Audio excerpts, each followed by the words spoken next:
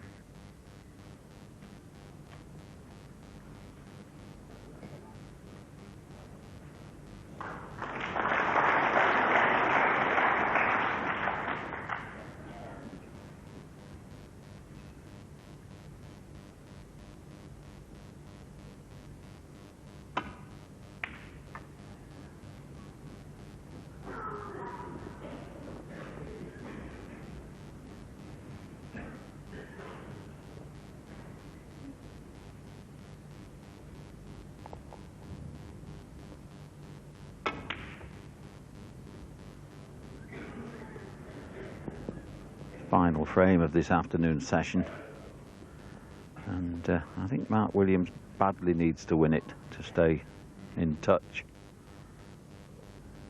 Possibly 11 frames this evening, plenty of time to turn it round, but it's looking a little bit ominous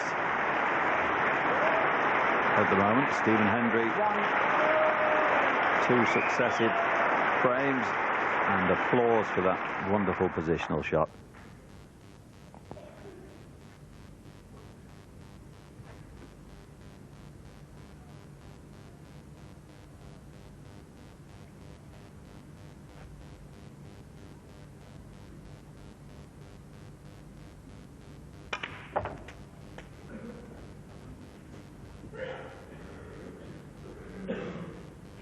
Eight.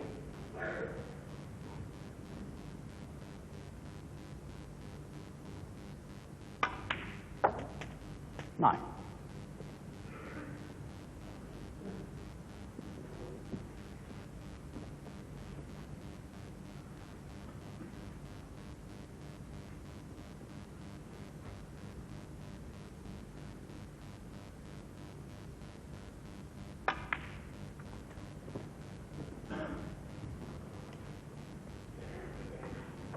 Fourteen.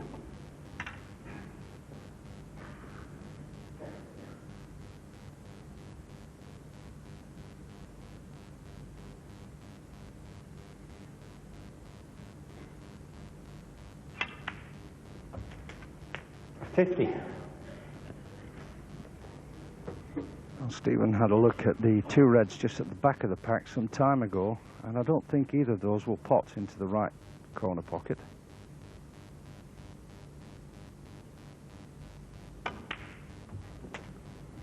But obviously one of those will go into the left centre. 22.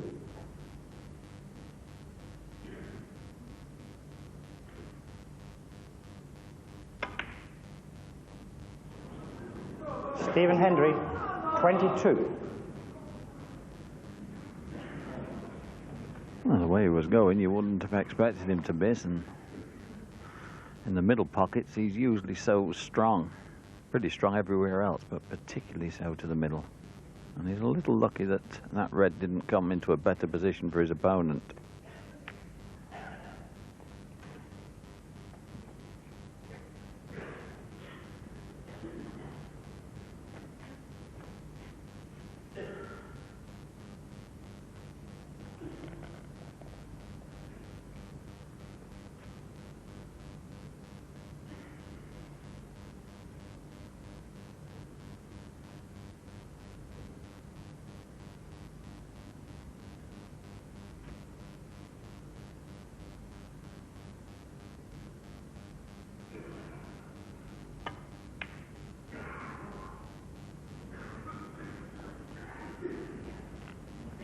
Unlucky with the pot, but very well played to cover the red, just this side of the brown. Make sure that Mark Williams can't hit that one to stay in the baulk area.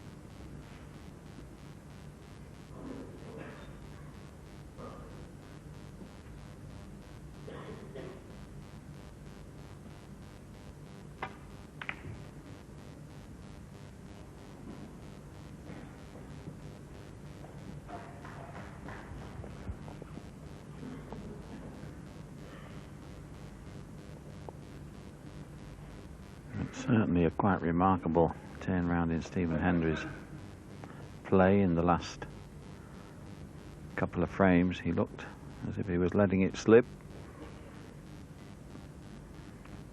But I'm pretty sure that most of his troubles are on the concentration side. The cueing, as we've seen, with those breaks, nothing wrong with that at all. It's just that he sometimes has a job keeping his mind completely clear.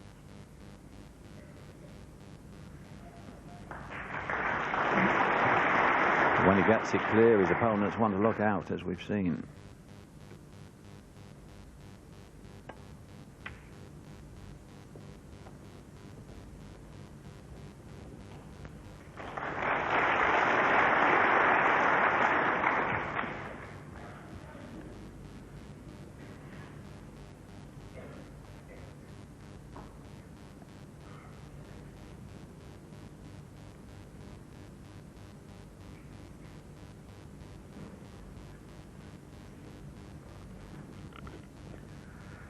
Yes, not just as easy as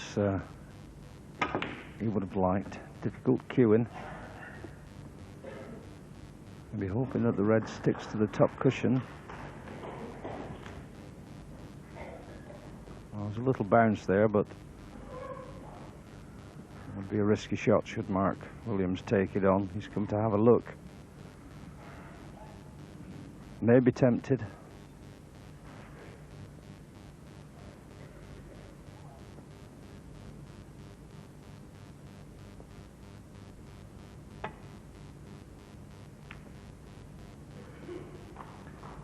The right shot, I'm sure.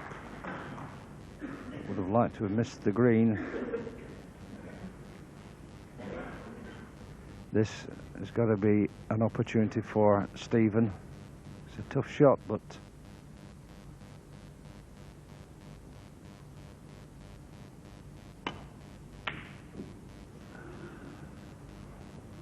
the reward was the black and everything from that.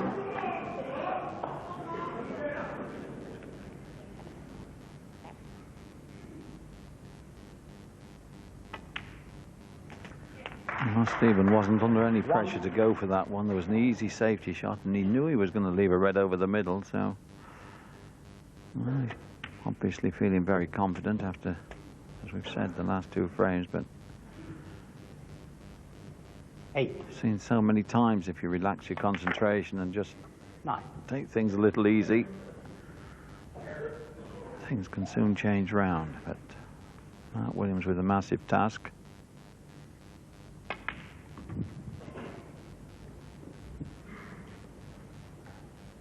$14.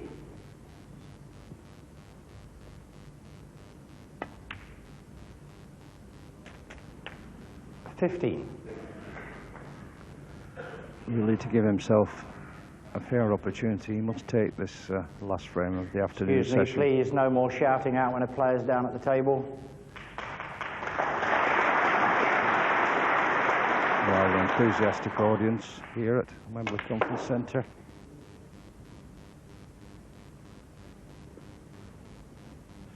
As I was saying, he needs this frame really to stay alive in the match, because 5-3 is not too bad, but 6-2 could be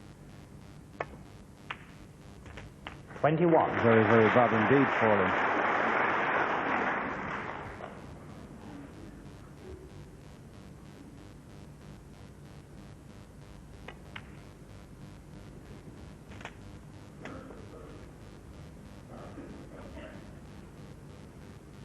$28.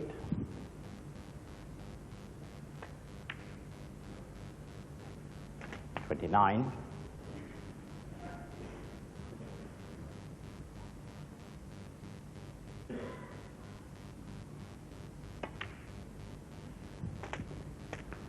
And this next shot could be the key shot. I think he needs to leave himself a way of getting into those reds of either black or blue.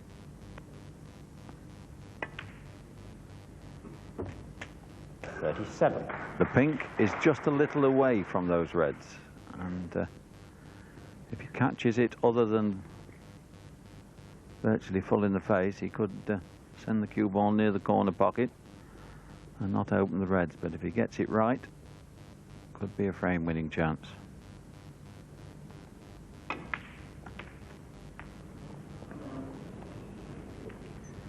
Almost did what you warned him of, Ray. 42. But he just caught the pink and no disturbance of the reds. So that effectively is end of break.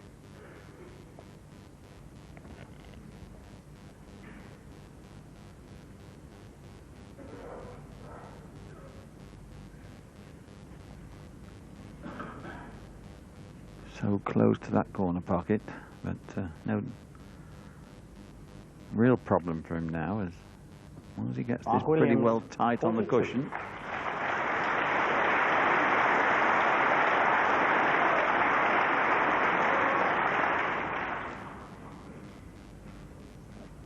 This safety shot is going to knock a red over to the left-hand side of the table, but pink is a pretty big target to protect that pocket.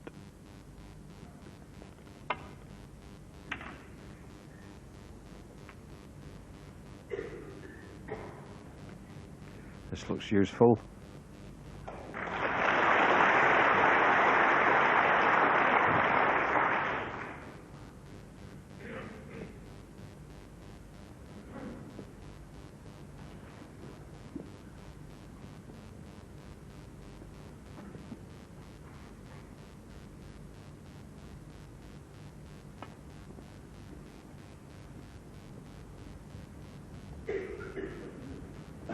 Foul and a miss. Stephen Hendry, 6. Well, I don't think that he was hoping to pot that. It's turned out he hasn't made contact, and it's a virtual gift for Stephen.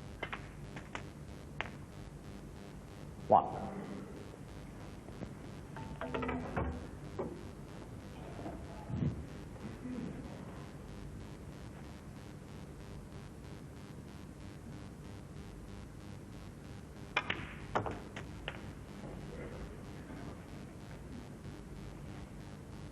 $8.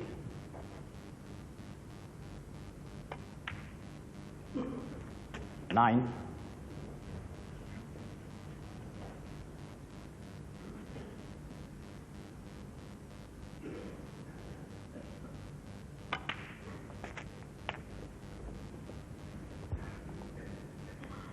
Should be able to pick those three off 16. one by one.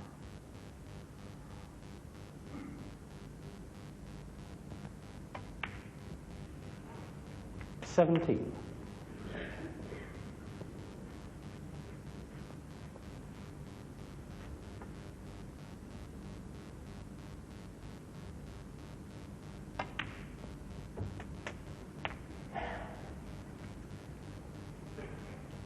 just a little further down the table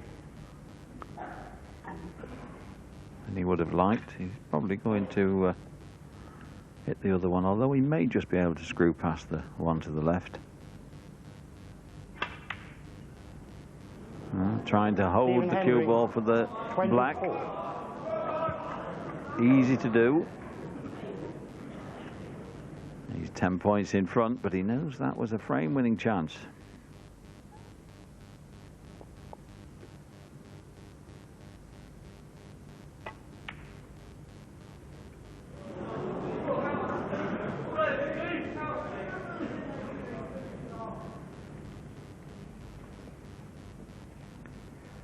Yes, that was well within his capabilities.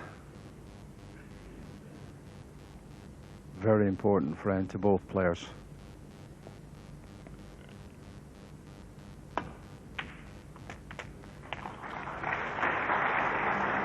One.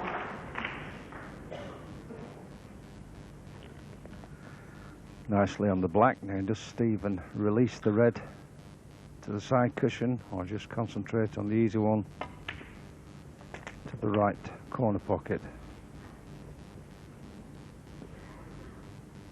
Extends his lead to 18 points. So requires the more difficult red after this one that he's taken and the colour from it.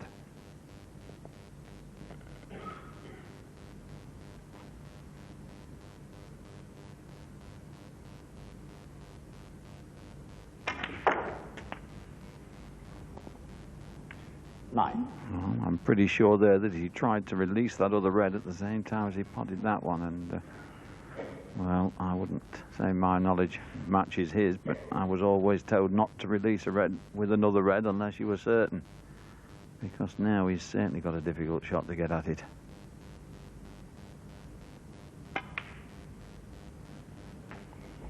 And he's leaving himself a double.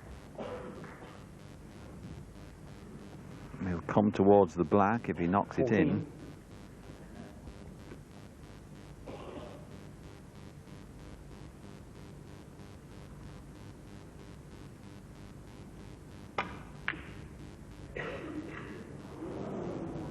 Stephen Hendry, 14. A little bit fortunate, 24 points in front. He could well have left an easy pot, but he should be snookered behind the black this time.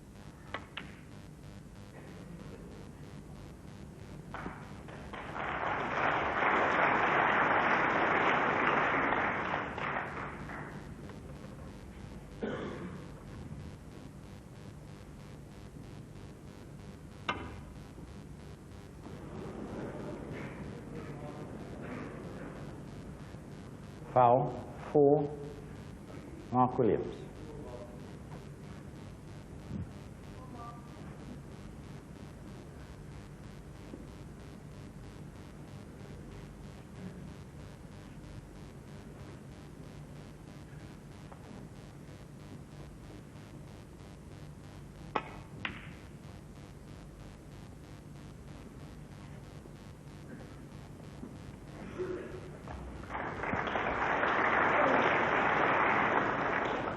Easy to just bend the cue ball round the yellow. In fact, he may just be able to hit the left edge. Bent it with side and played it well. Excellent.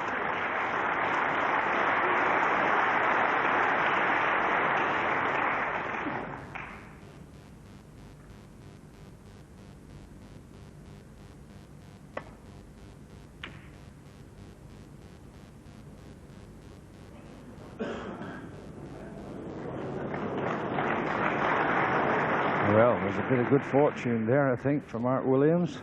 It could have been end of story, but the blue saves him.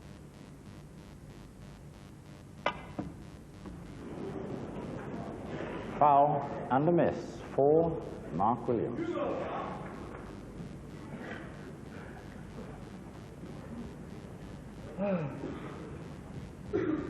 Earlier on he was trying to get out of a snooker in a similar manner to the other side of the table in the first half of this afternoon session, and again had trouble judging the effect of side on the cushion.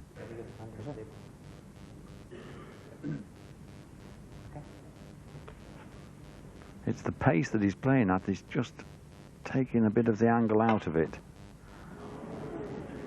Foul and a miss. Now decision time for Mark Williams. Does he have it put back, or, well, he should pot this red. This is a chance.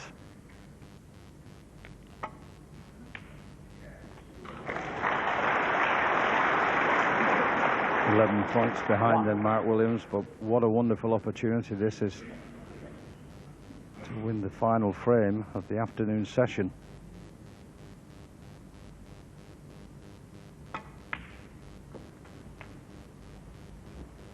Yellow passes green. 6.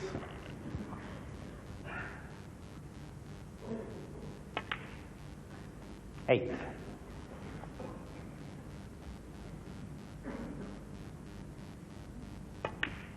There always seems to be one ball that could be slightly difficult. The pink is the one, but it's the right side of the table for Mark, and he's only just got to drop behind it. He's left-handed. Wouldn't have to do anything with the cue ball. 15. And that looks to be pretty okay. He'll probably have to come off the back cushion to get behind the pink, but he should be okay.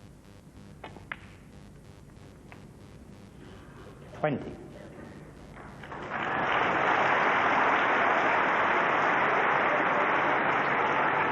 Well, as you say, Ray, he's left-handed, but he can't stretch over that far. This has now become a difficult pot. Certainly missable.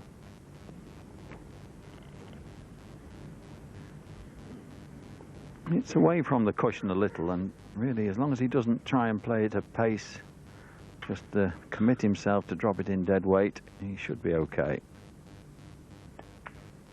He is. A great roar from this conference centre crowd. Mark Williams, big smile on his face, delighted that he's going to the mid-session interval of this match, trailing by 2 frames at 5-3 to Stephen Hendry.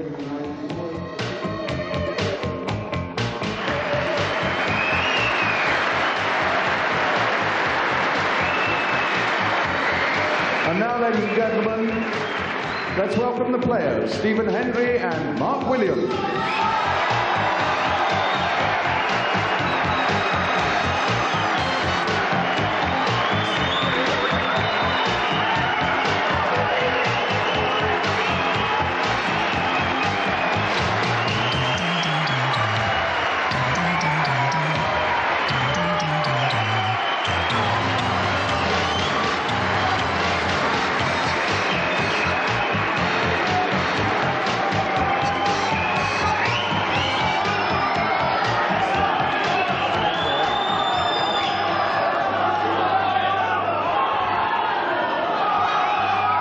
It's one of the biggest nights in snooker. I'm sure you're in no doubt now. Wembley, the biggest audience they play in front of. A total sellout.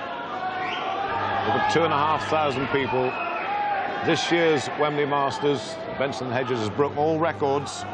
Nearly 20,000 people have come here to watch since last summer. There's the trophy, the famous trophy. Only 13 players have ever won it. As I say, Mark Williams, the first Welshman to make the final in 13 years. Hendry's won it 6 times. Tremendous atmosphere. Alan Chamberlain may have a job here tonight to keep them quiet. There it is, Hendry on 5, Williams on 3, a possibly 11 here tonight. Here we go. First shot of the night. I'm sure you're going to enjoy it. We are. And Jim Meadowcroft and Clive Everton, your first commentators with Alan Chamberlain, as I said. Fine, that will be sufficient. Thank you.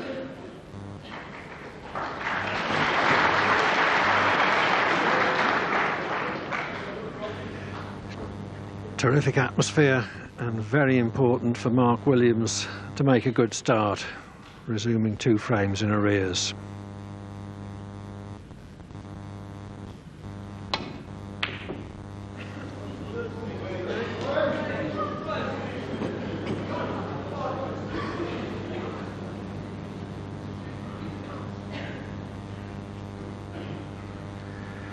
Williams did well to win the last frame of the afternoon on the pink with a very valuable 26, but for that he would have been 4 frames behind at 6-2.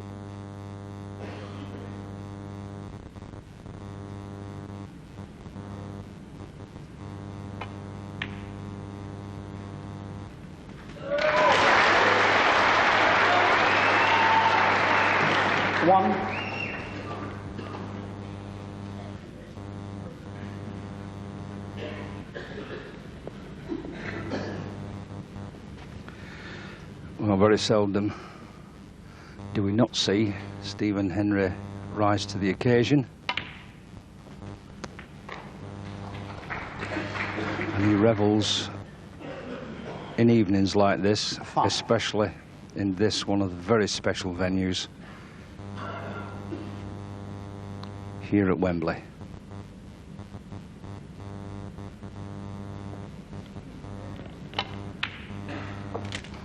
Six. Yes, he's only lost 3 of the 35 matches he's played here. Not many Scots can look on Wembley with so much affection.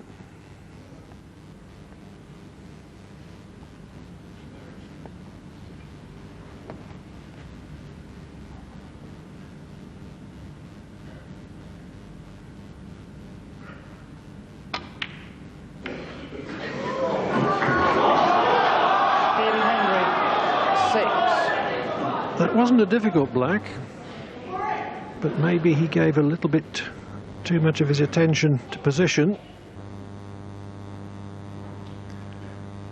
What a crowd.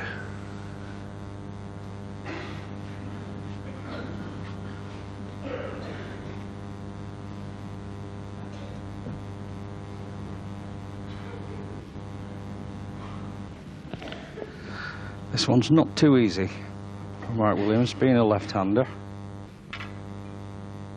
But he's already proved that he's quite useful with the rest.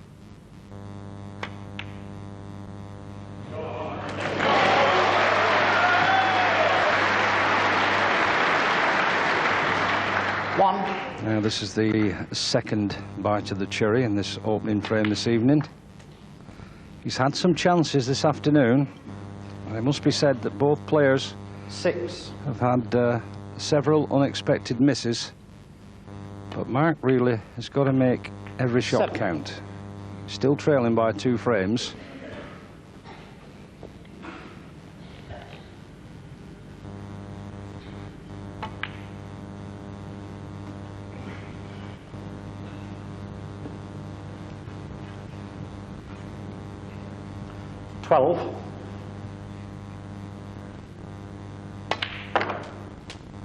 $30.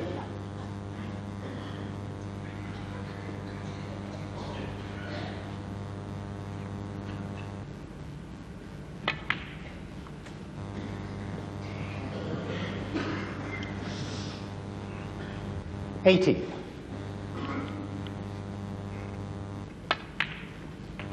$19.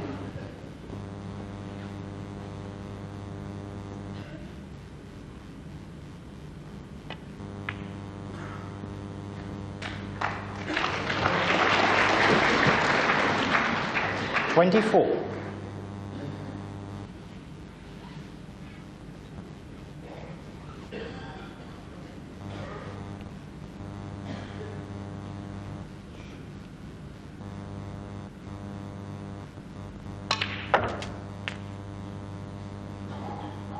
$25. That's a very clever shot.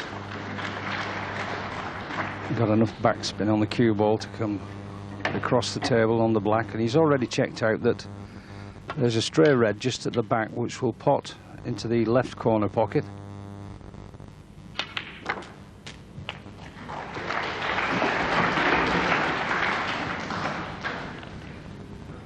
$32.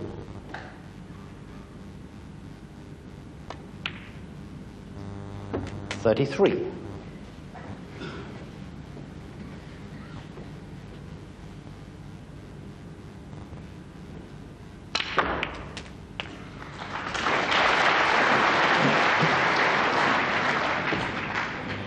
$40.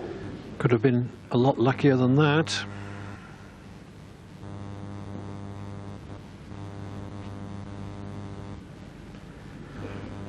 Into the bunch at speed, but nothing potable came out. Mark Williams, 40.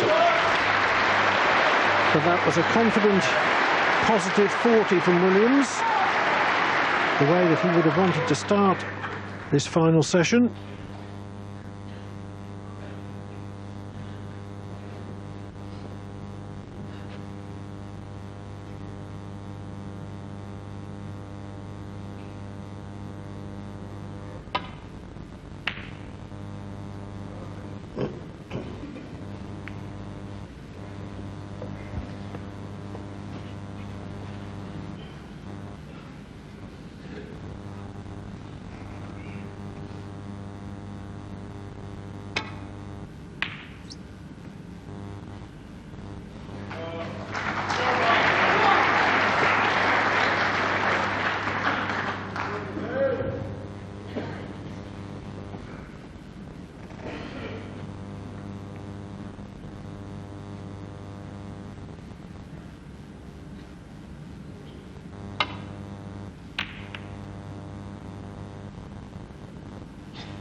Yes, applause from the audience.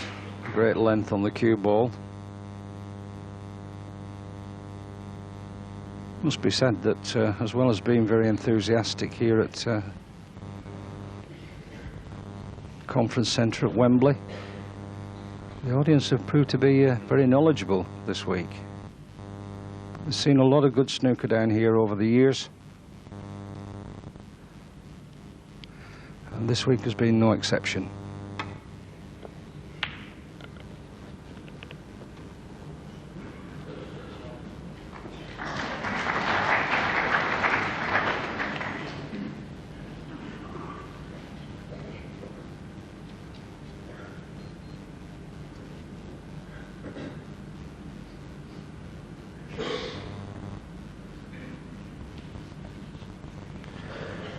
There is a red to the middle pocket, but difficult.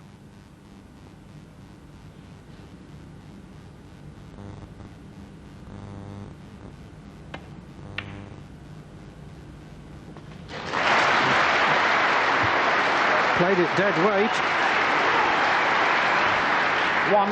Which meant that he would have been virtually sure to leave it had he missed.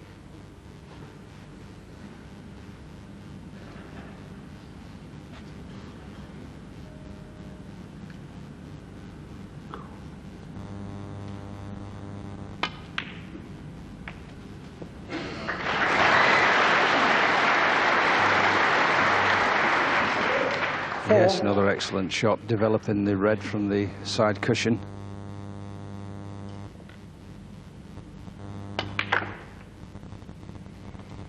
Five. Certainly one of those reds, one of the three around the pink spot there will pot, and also probably both of the reds on the side cushion, on the right cushion.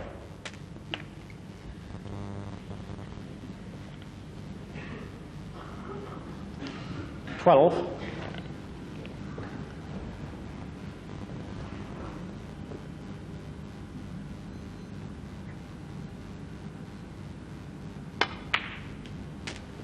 $13.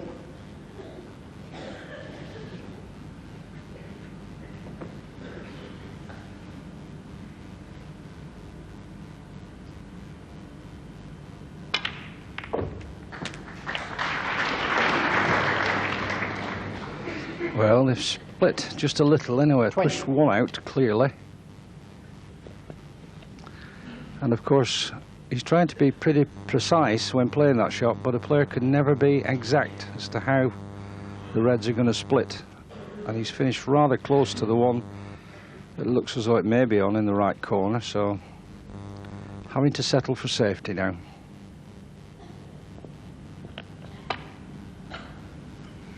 Stephen Hendry, 20.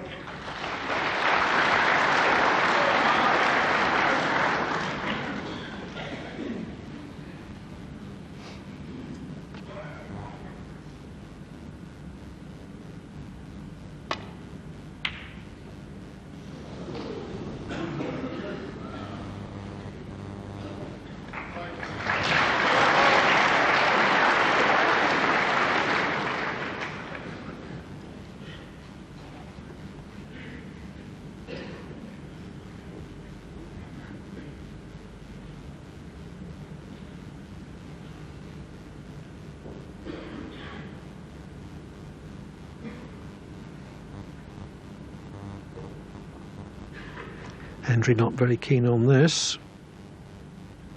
There would be a danger of a kiss if he attempted a thin contact on the red nearest the right corner and attempted to get it back to baulk.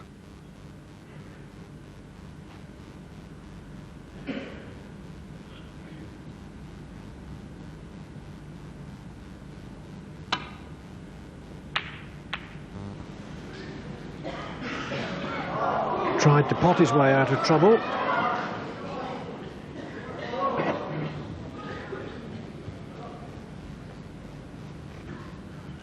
He'll be hoping he hasn't left red to middle.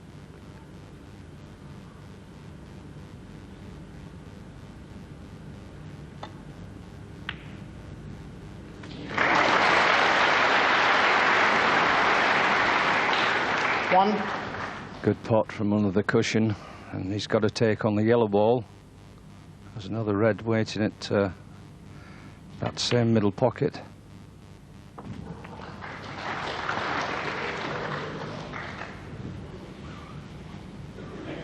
Maybe that the pink is blocking his view.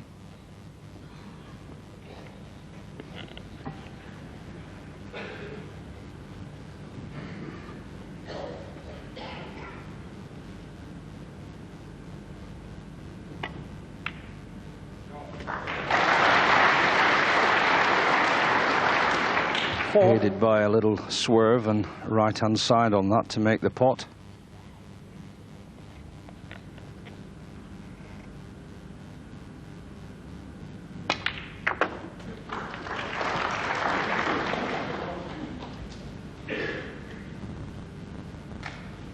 Nine. Could have done with being a little closer to this red.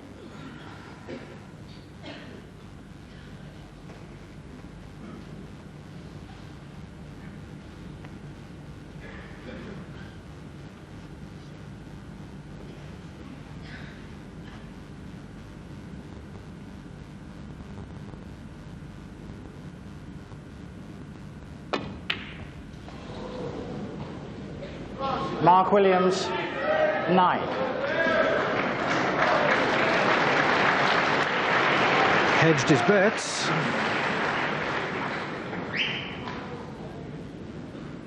Didn't really have the confidence to stroke it in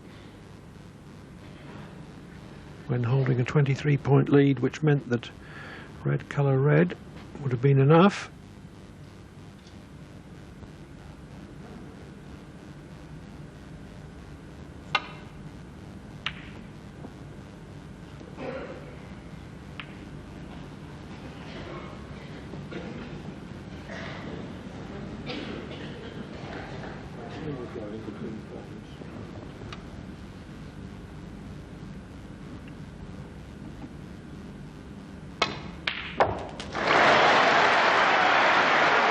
Terrific cueing.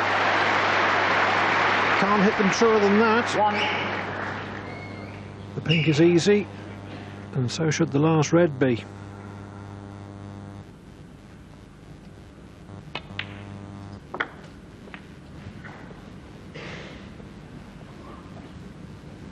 Seven.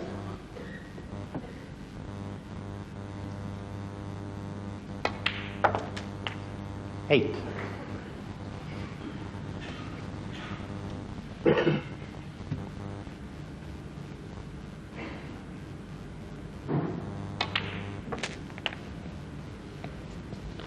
Made sure of the black 50. for the extra insurance. Didn't strive to get on the yellow.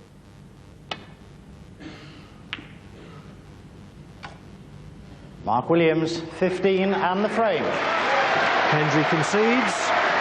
Williams takes the first frame of the final session.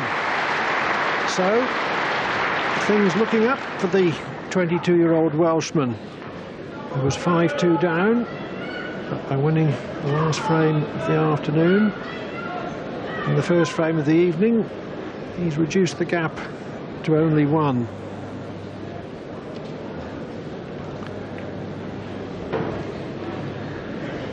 Stephen Hendry trying to add a 7th Masters.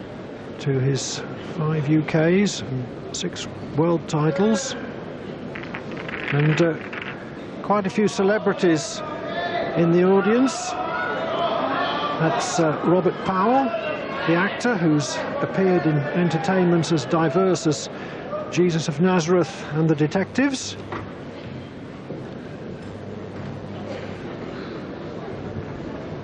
And just turning around there, Ian Walker, the Tottenham Hotspur and sometimes England goalkeeper. Oliver Skeet, the show jumper, just behind him. Thank you. Not when a player is at the table, please.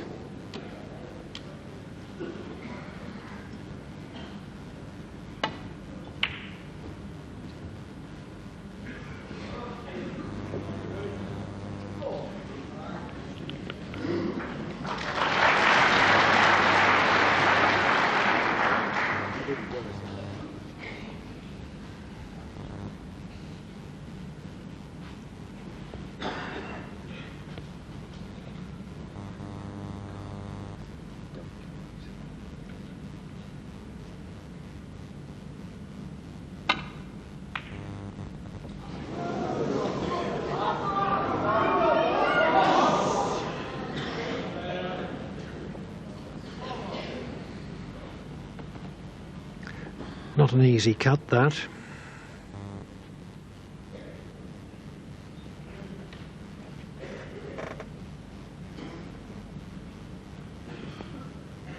I think Williams would have taken on straight red to right corner if he could have got through to it. Blue in the way of that. The other red is more difficult and doesn't offer the same guarantee of position.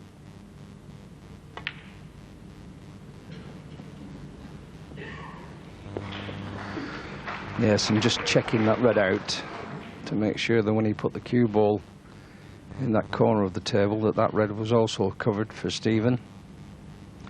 This should open the red somewhat.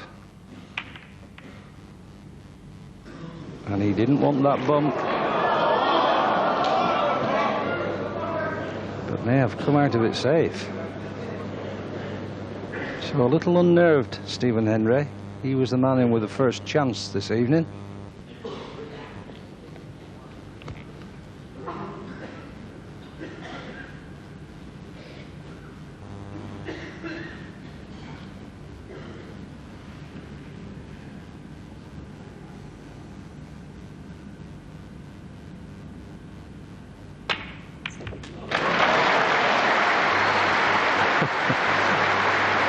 And that was a useful one off the middle pocket jaw for Williams. It was a well-judged pot, but the cue ball was going to be somewhere under the side cushion, but for the contact on the jaw.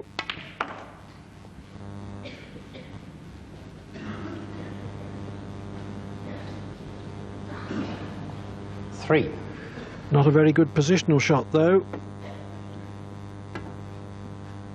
He wanted to be closer to the reds and would have preferred to have been on the one to the right corner.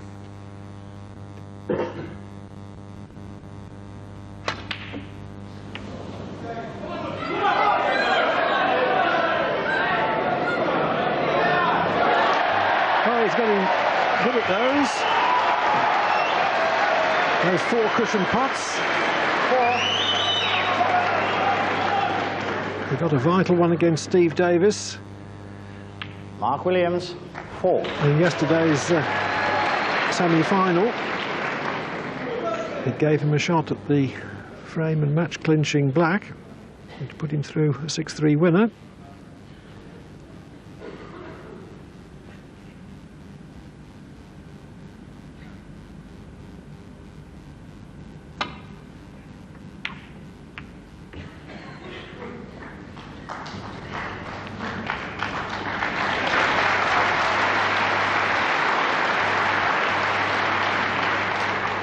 Brilliant safety from Hendry.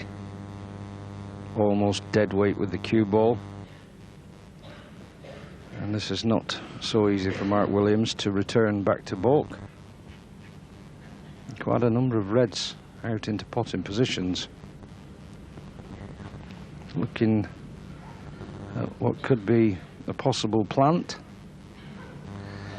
but there's at least an inch or so between those two balls, so it's not exactly concrete.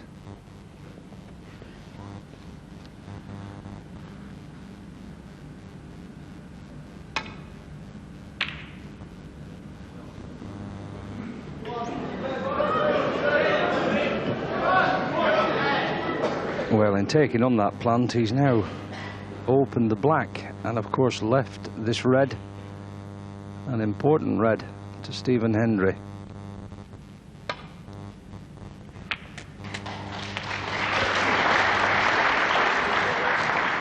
One.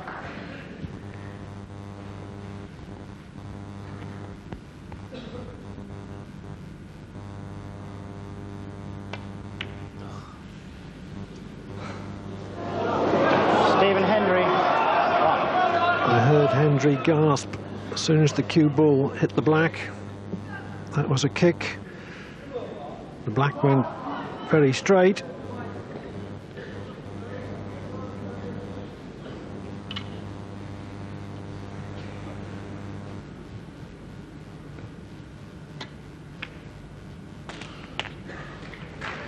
Hendry badly needed to reassert himself at that juncture.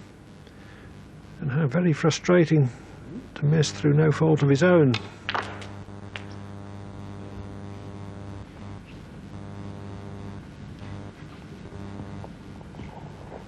Eight. 9.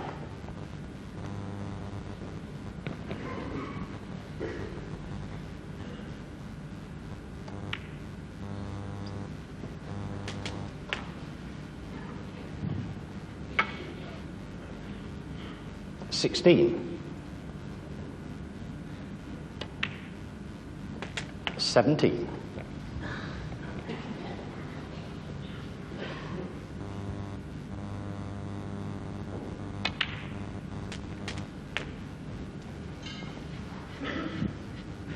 24.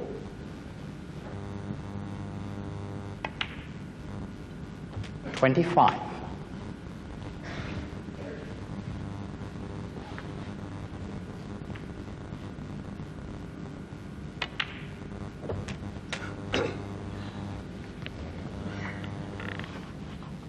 32.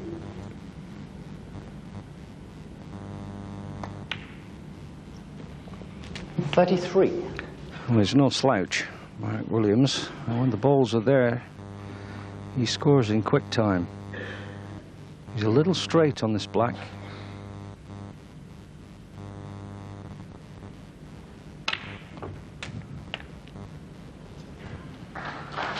Yes, good shot, quickly back in position. 40.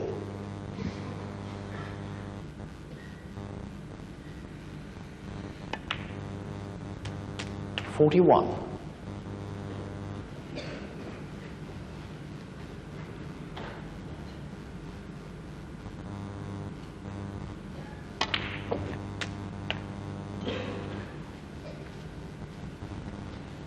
48.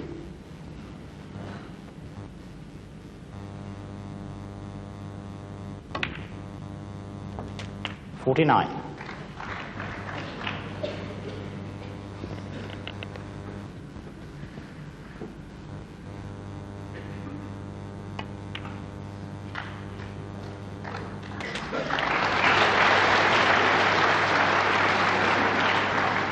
56. Has to leave black ball position now, having not finished straight enough on the red to right corner. But this is very smooth stuff from Williams.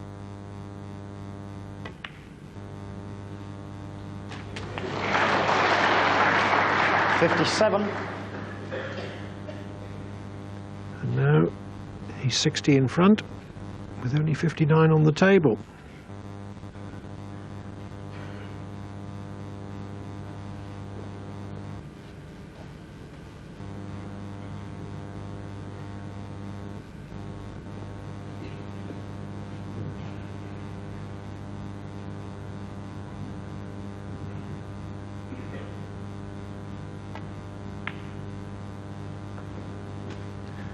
just made sure of the blue, which means that Hendry needs 62. 2 snookers.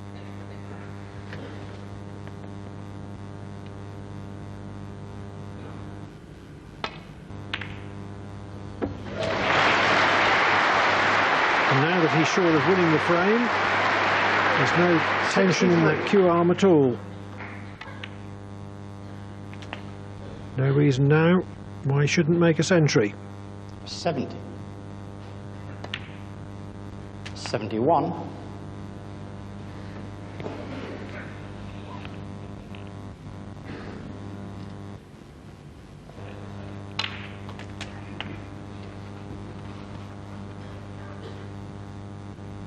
78.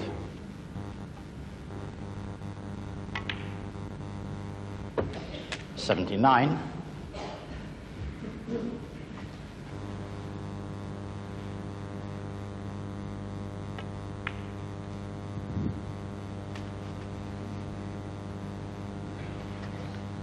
84.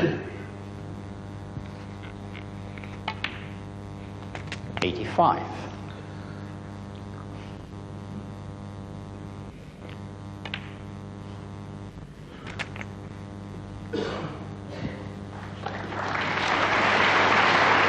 91.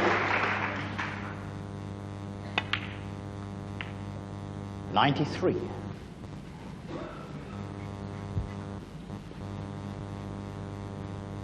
'Not the best angle to get on the brown.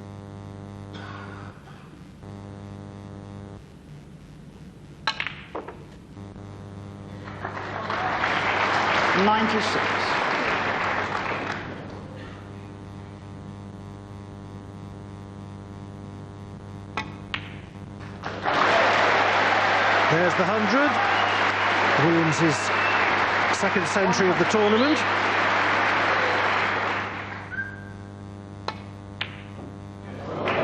Mark Williams 100 and the fifth. And with that break of 100, Mark Williams levels the match at 5-all. Well, now we've got a final night on our hands, haven't we? That's Mark Williams taking the first tee here tonight. He won the first before the tea interval when he'd gone 5-2 down, so from 5-2 to 5-all. Now that's given Stephen Hendry something to think about, Dennis. Has it ever? What a time for Mark to make his highest break of the final. Stephen was a bit unfortunate. He did get a kick on the black, but Mark Williams certainly took full advantage. And his highest break up until that, I think, was in frame 2. He had a break of 64. So he's certainly settled in now, and, well, as you say, what a final. He's admitted, Mark Williams, that he's terribly nervous in that previous match against Steve Davis, as he had right to be, of course. And as for Hendry, the contrast, where he's got better and better and better.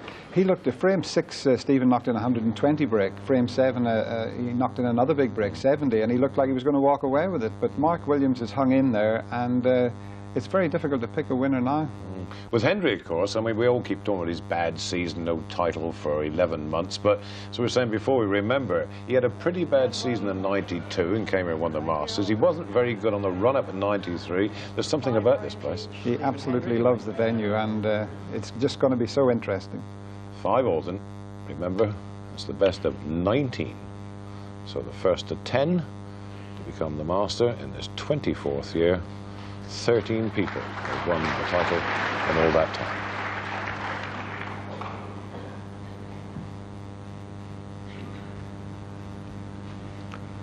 Well, this is going to be a test of Hendry's temperament. He seemed to have the match well under control, but a few frustrating things have happened to him, notably a kick in the last frame, which let Williams in for a very well taken 100. And it's noticeable to me that Williams is much more relaxed this evening than he was this afternoon.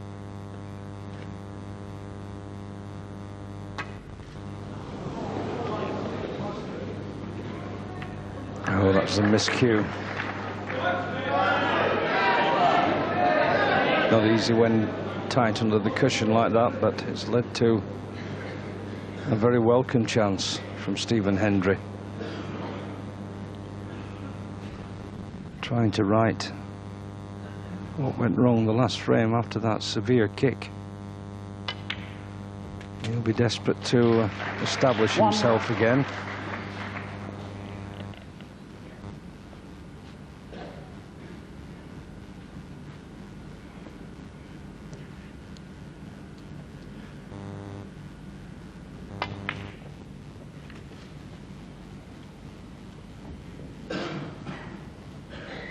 Six.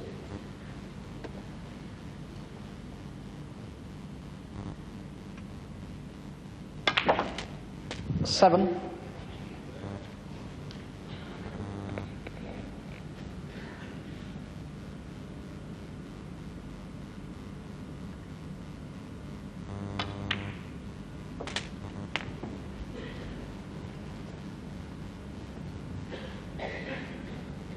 $14.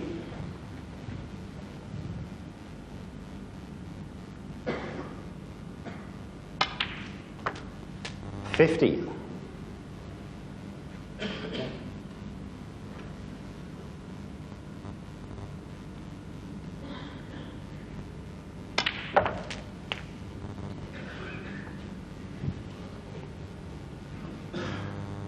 22.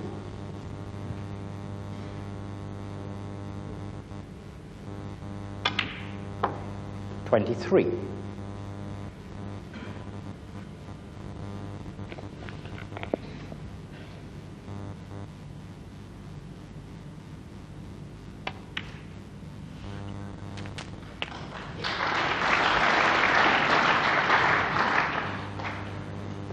30.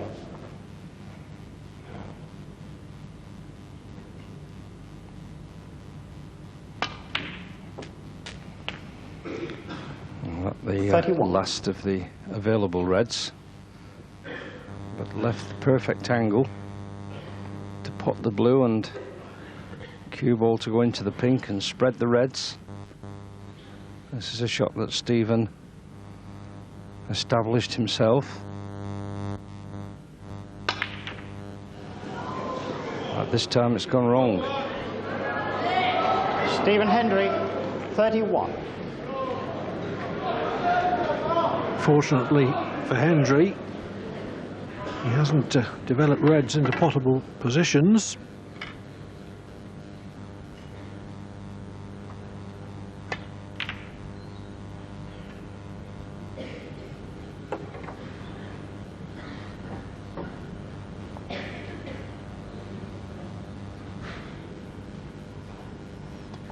A little bit short of the ball climb with that safety, or the ball cushion rather.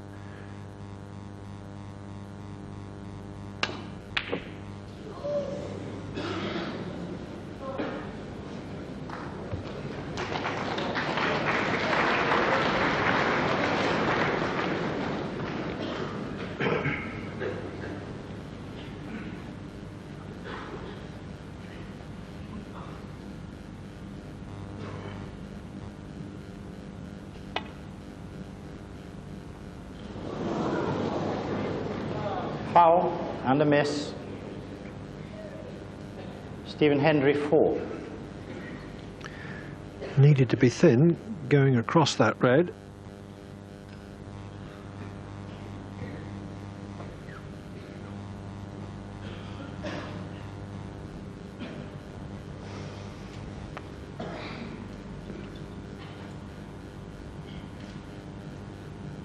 Hendry taking advantage of his prerogative to have the cue ball replaced in its original position for his opponent.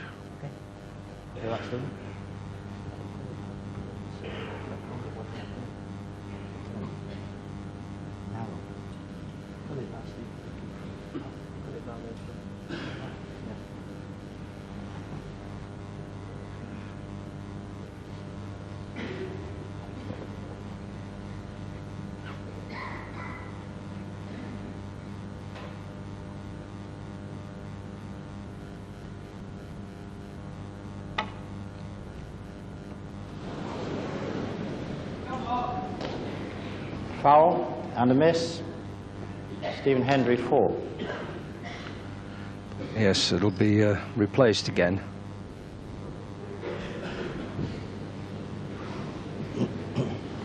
Of course, what Mark Williams doesn't want to do is to hit that red too thick, otherwise could cause the cue ball to stay at this end of the table. So it has to be fine contact. If you fail to strike a ball on this time, you lose the frame. Realise? Yes, as Williams does have a direct shot at a red, it would be a case of 3 strikes and out.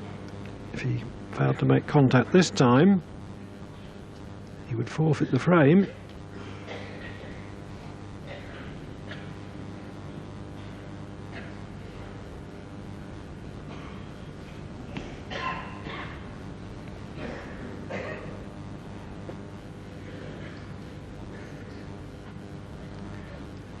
You need some nerve to try and hit it very thin on your 3rd try.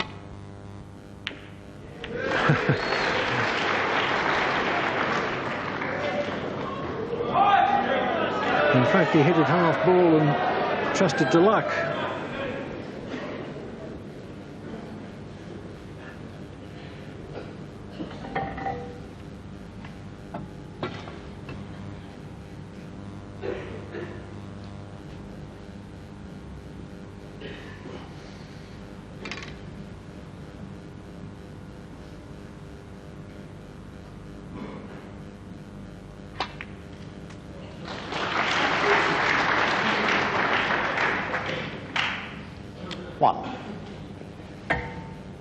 Was able to sneak that one back. Struggling though for the next red. It's the one on the top cushion, but not an easy one, perhaps coming across from that angle. And into them, that looks much better.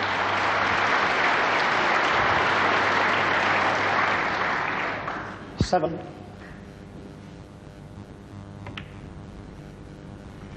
Eight. It'll be surprising if Hendry doesn't clinch this frame at this visit to the table, as he needs to end his losing sequence of 3.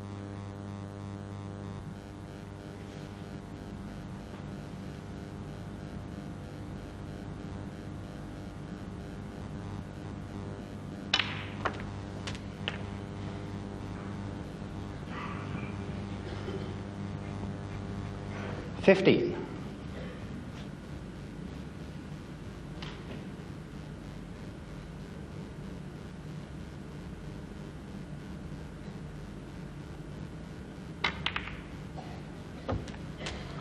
$16.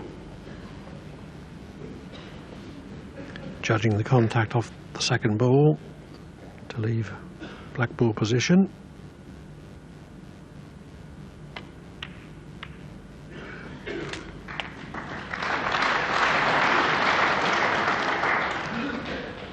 $23.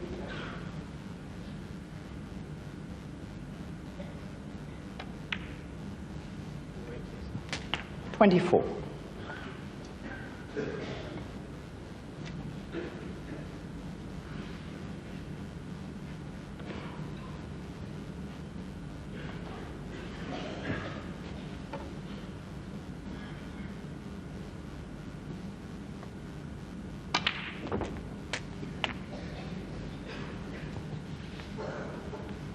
$31.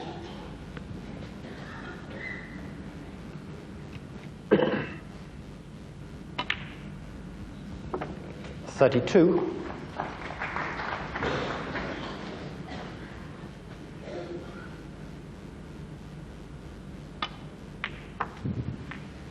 So Hendry already has this frame well in the bag.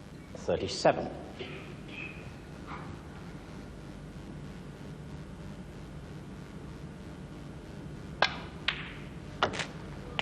$38.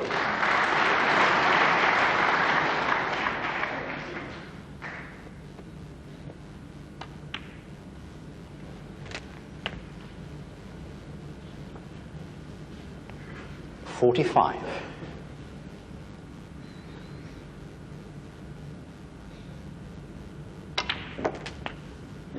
$46.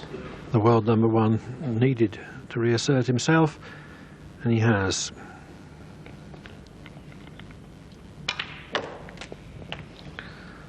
Yes, it makes you wonder what the problem is when you see Stephen flowing like this. 53. He looks composed now, and cue in action going through 54. Nice and smooth.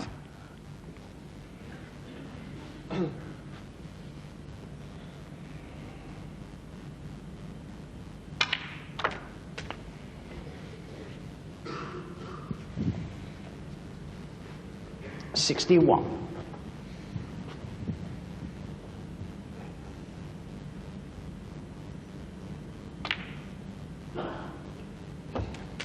$62.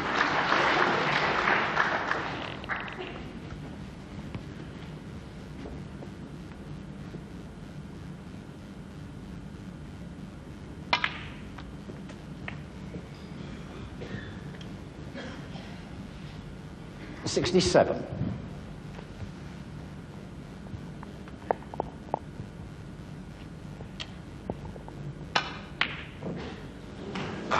$67 in the frame, Stephen Hendry. Breaks of 31 and 67 give Stephen Hendry the 11th frame. He leads Mark Williams by 6 frames to 5. Well, Stephen Hendry there. Ever since his opening match here, Dennis, I think he's been conscious of what we've been saying about him, all bad season and everything else. He's been walking around the place looking very relaxed and an impish grin on his face and a few tongue-in-cheek remarks. He's enjoying it. He's absolutely loving it at the moment. But this is the way he was playing when he eventually lost that world title back in Sheffield against Ken Doherty. He would play a brilliant one frame and then suddenly there'd be a lapse and he would miss a couple of easy shots. And he's been doing that throughout this final today, where he looked unbeatable, and then suddenly he would miss an easy shot, but he's certainly coming good at the right time. Mark knocked that century in, asked him the question, and that's why he's the best player in the game. He's responded straight away. Yeah, the odd strange shot, I think, more apparent in this afternoon's play than tonight. There were some very strange shots he played for a player of his calibre. It's hard to put it down whether, you know, whether it is a concentration, but you can't really see it when he really wants to win this so badly. I don't know what it is. It's hard to put your finger on why he suddenly misses an easy pot.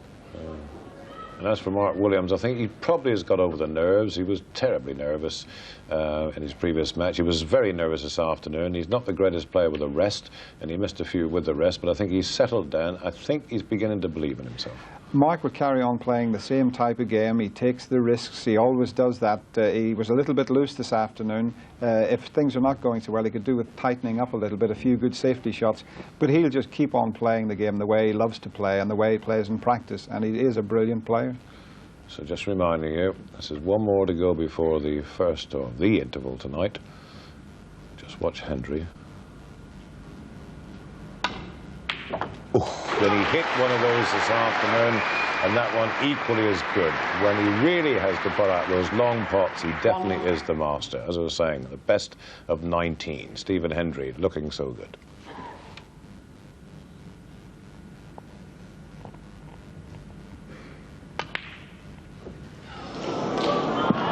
Stephen Hendry, 1. In comparison with the initial red, that was a comparatively easy ball.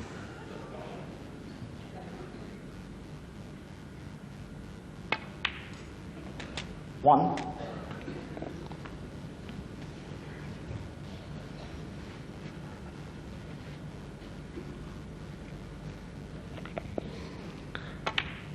Yes, screwing back some 5 or 6 inches to leave a red to the right corner.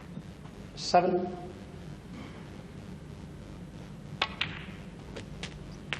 8.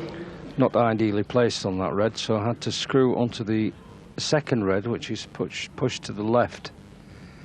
But he also brought the black off the spot, so now not an easy pot.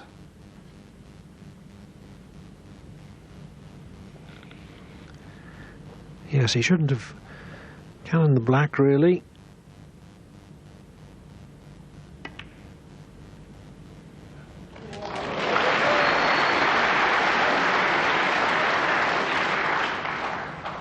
$15.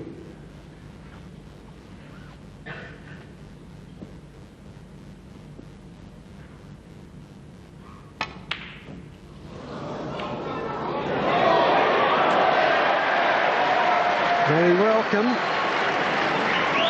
16. Very unwelcome for Hendry. Williams has had some flukes the last couple of days. Thank you. But of course it's when you get them and what you do with them that really counts.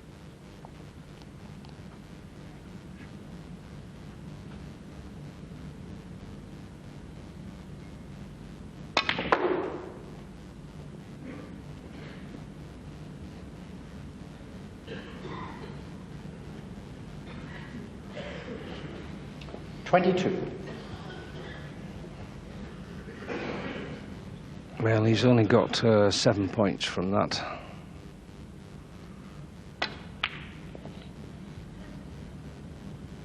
Mark Williams, 22.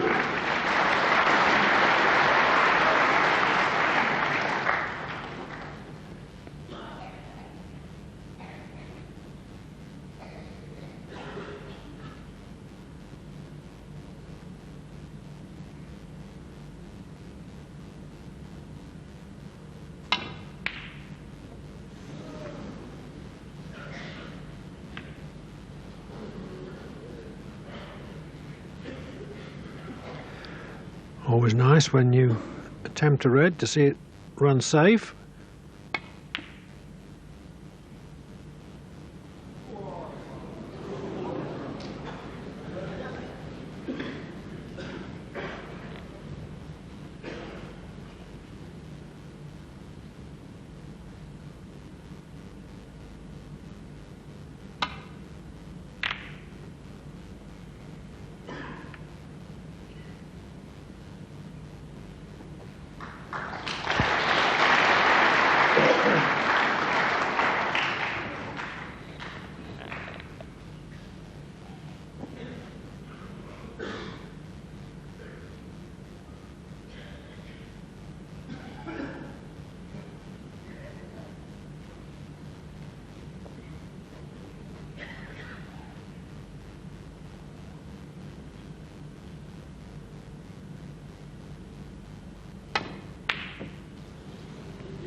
That was a difficult pot.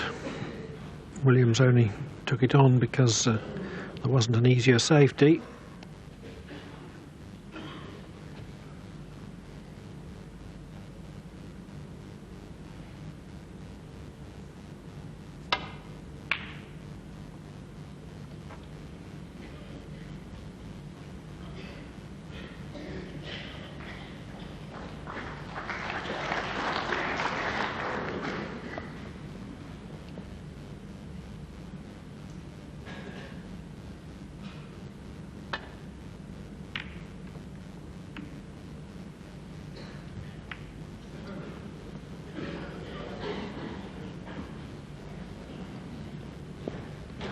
Didn't want to cannon the blue. Another opportunity for Stephen Hendry.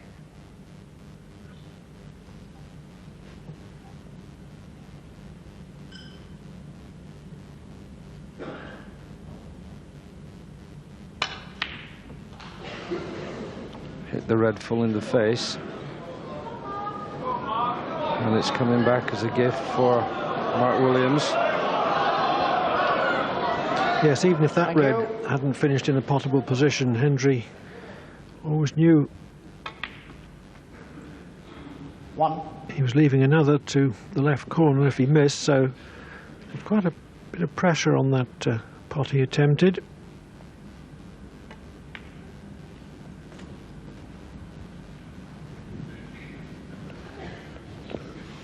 Five. Has the angle just to still onto the black from this red. 6.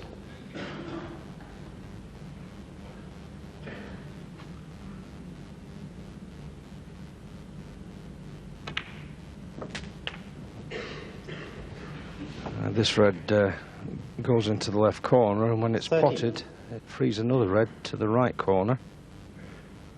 This is a pretty good opportunity to accumulate a few points.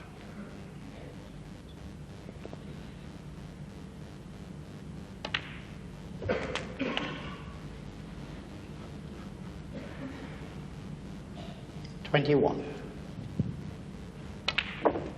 22.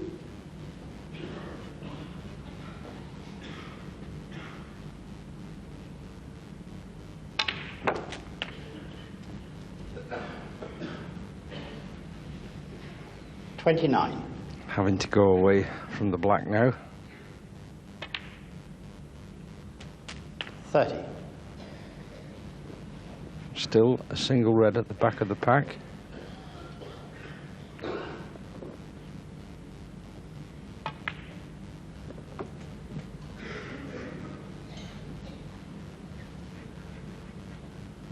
36.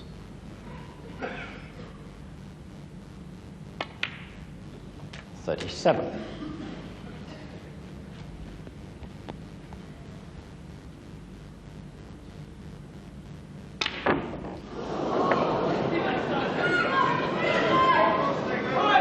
37, Mark Williams. Was concentrating so much on going into the bunch for the Thank you. red that he needed to leave Hendry needing a snooker that he omitted to pot the simple black.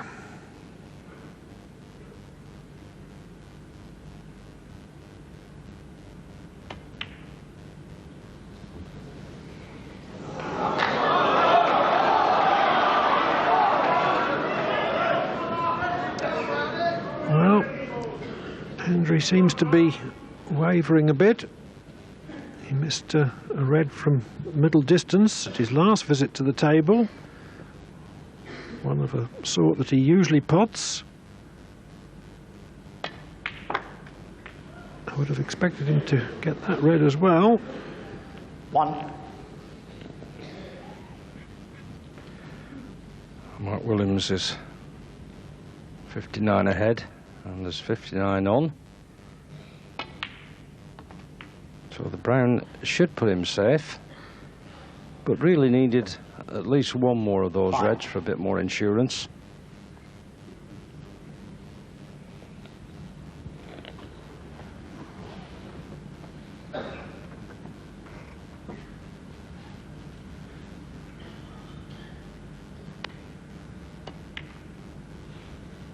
Mark Williams, 5.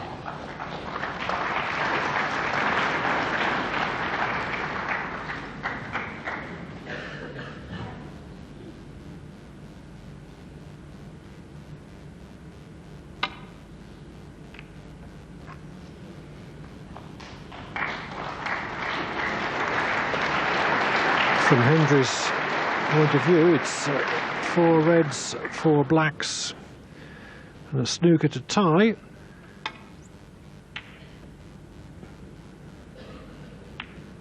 But it's no good to him to have the black in the middle of the baulk cushion.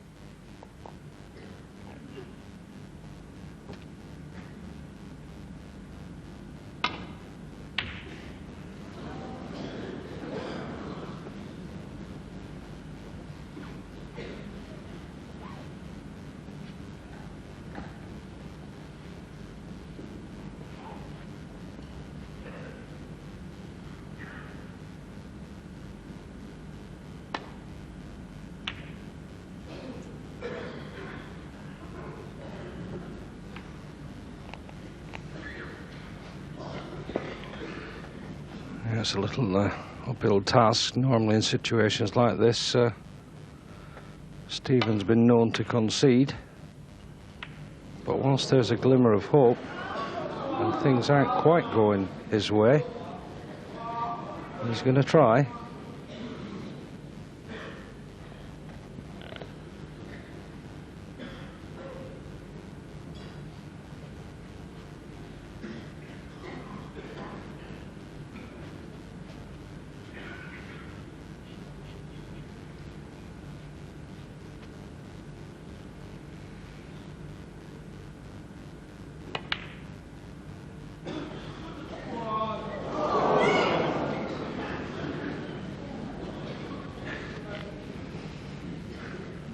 Well, this is not an easy pot on the red by any means, but it's a chance that he'll have to take.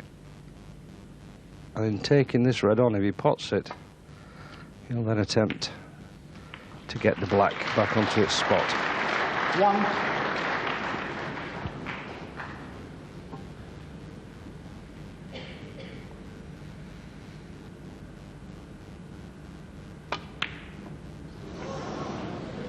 Stephen Hendry, 1.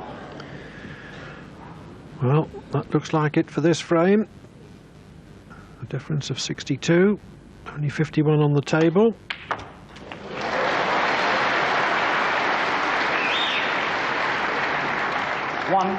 So, what a transformation.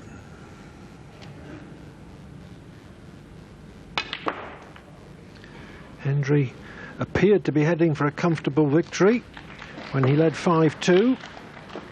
8. And he lost the last frame of the afternoon.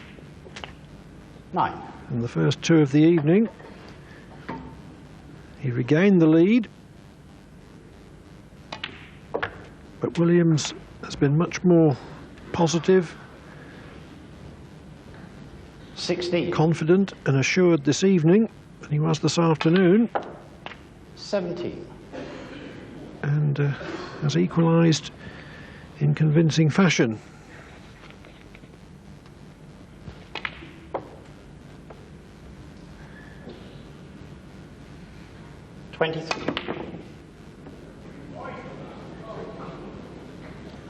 Twenty-three in the frame. Mark Williams.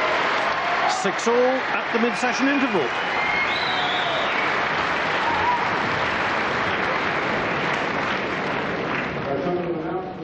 Now let's welcome back Stephen Hendry and Mark Williams.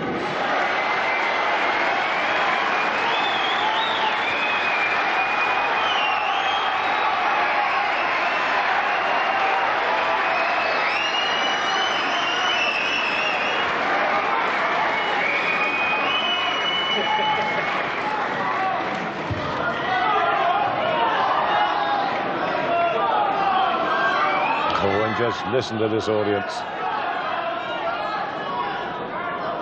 Alan Chamberlain, he's had a couple of difficult moments. He's handled them well. He'll calm them down. Maximum of 7 frames to play. System now. Quiet, please. The 13th frame. Stephen Hendry to break. First to 10.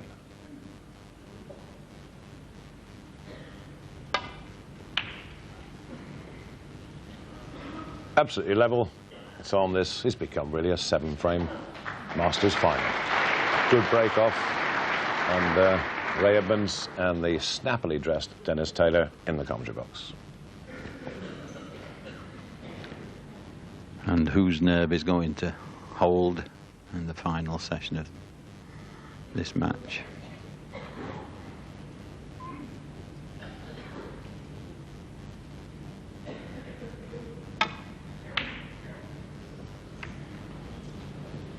Mark Williams has certainly shown that he can win championships, but so has Stephen Hendry. But it's Stephen who's probably looked the most vulnerable this evening so far.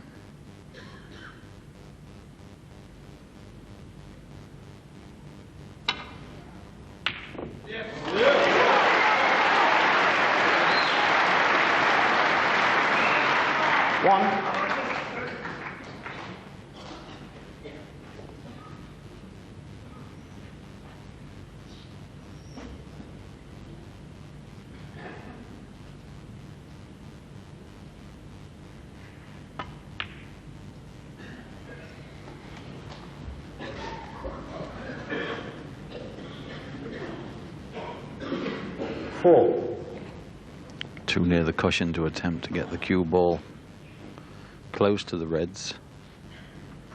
Had a good look at the 2 reds behind the pack to see if they're in line, but they're not. But he's taking these other 2 on to the right of the pink, and this is a tough shot.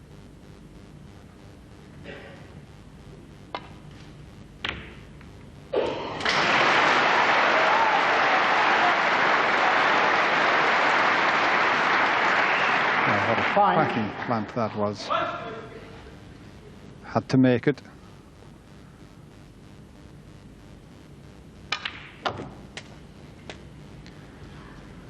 And it's always interesting to see what the interval does to both players, and to see how they react when they come back out there.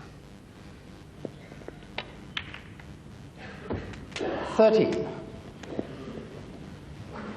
Well, that was a delightful shot. He's opened 2 of the reds up, and he can screw back behind them.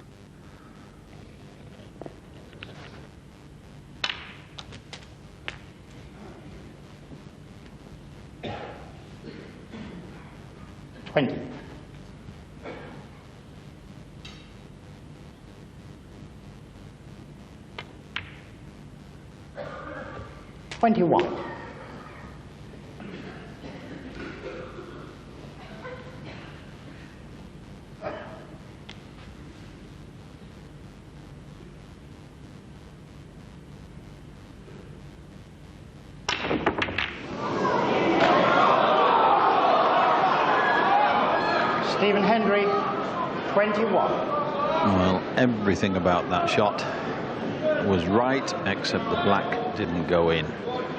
Hit the red so well. Thank you. Thank you. Just look how they've split. Stephen wondering, what have I done?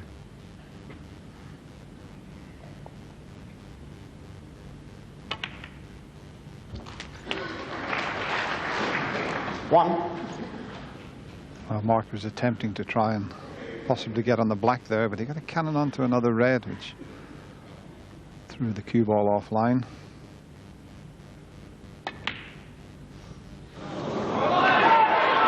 Mark Williams, 1. And the never straightforward shot into centre pocket. And Stephen, well, it was close, but not close enough.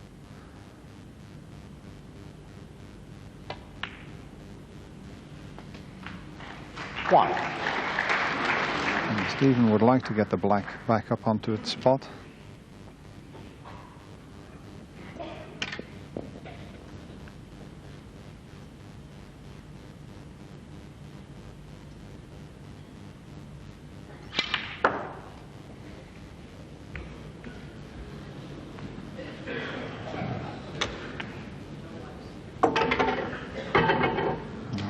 Not the best positional shot that Stephen's played. Needs the rest again. And this is going to be awkward.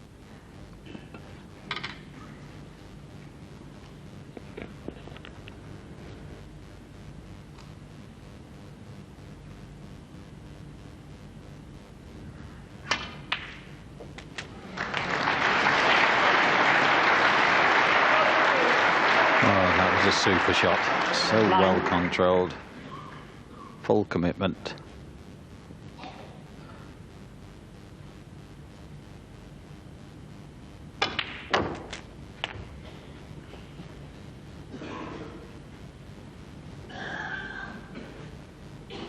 $16.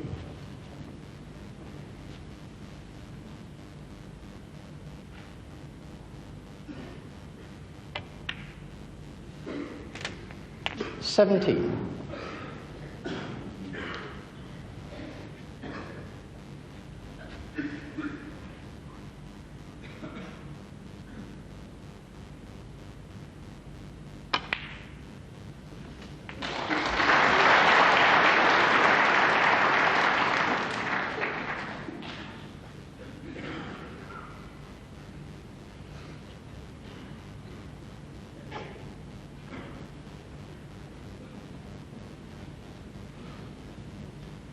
$23.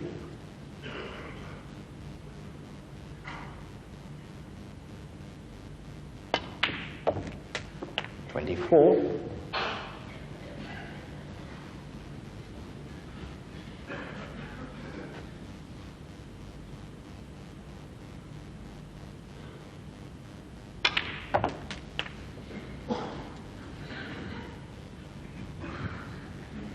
$31.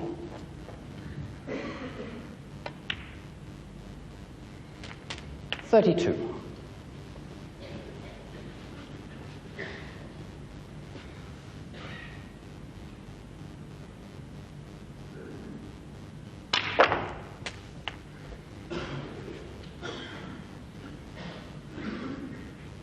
39.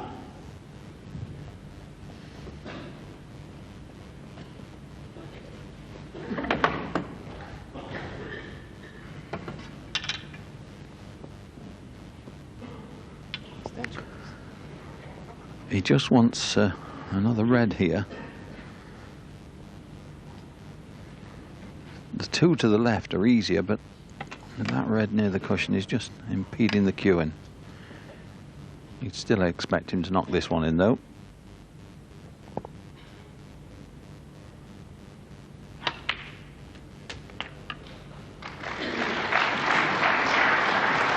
$40.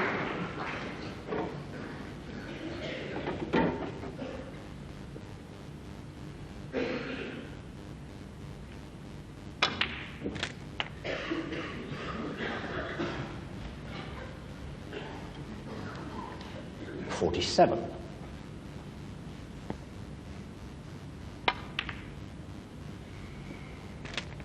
48.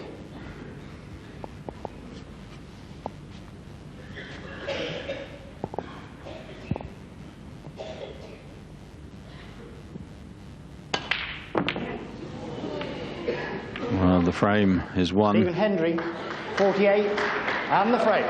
Mark Williams stays in his chair. So Stephen Hendry into the lead at 7 frames to 6. And, well, he'd looked very shaky before the interval, but it just showed the frame of mind he was in when he started this evening, Dennis. He potted a red, finished near the cushion, and then played really a fabulous plant. A long way out, the balls were a long way between, and he's obviously very confident and he's going to go for his shots. Well, I think what's going to stand Stephen Hendry in good stead here, he has won 28 ranking titles, over 70 major titles, so he's the one with all the experience. He's been in this situation time after time again, and you would have to make him favourite. Although Mark Williams has played superbly this evening, you'd have to fancy Stephen Hendry, but this young man from Wales could quite easily take this title. Still anyone's match, right? An absolutely crowded arena, and in the audience a very familiar face and a more familiar voice, Ted Lowe, who sat in this seat so many times for so long. Yes, his favourite remark, wasn't it? For those of you watching in black and white, the yellow's the colour directly behind the blue. We all remember that.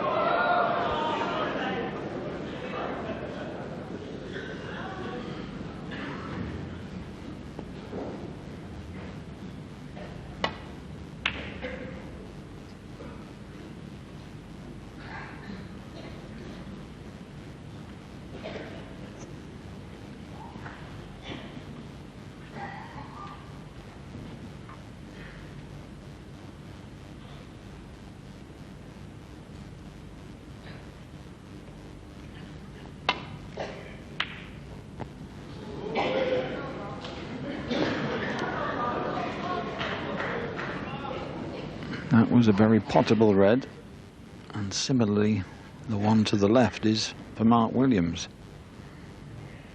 Bit more danger associated with this one though, should he miss it. And now even more with this next shot. The cue ball finishing near the cushion makes this a tough pot on the black.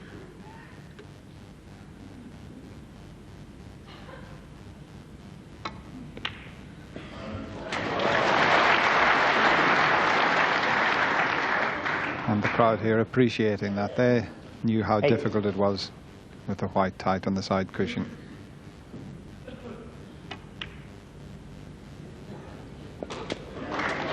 Nine. Oh, that's a bit unfortunate. Just a fraction too far. I think he can still cue past the yellow. There's very little to do with the white because there is a red over the corner pocket.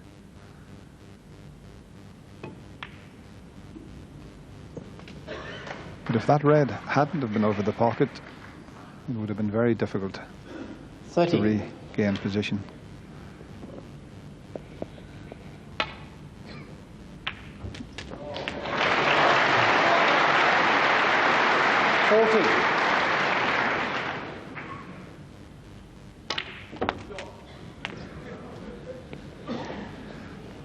here we go. He's got an angle on the red. He'd be scattering 21. the reds everywhere, and he should finish on pink or black. 22. Could have done with a little bit more pace on that.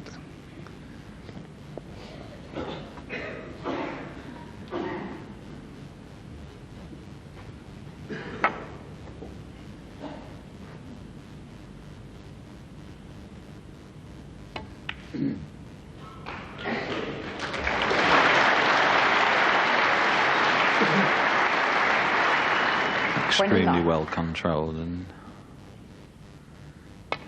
he was a little bit suspicious of that one. He's had a few nasty kicks, as both have, and that was exactly the kind of shot that you're liable to get one, but everything's okay. And really a good chance here to make a sizable break.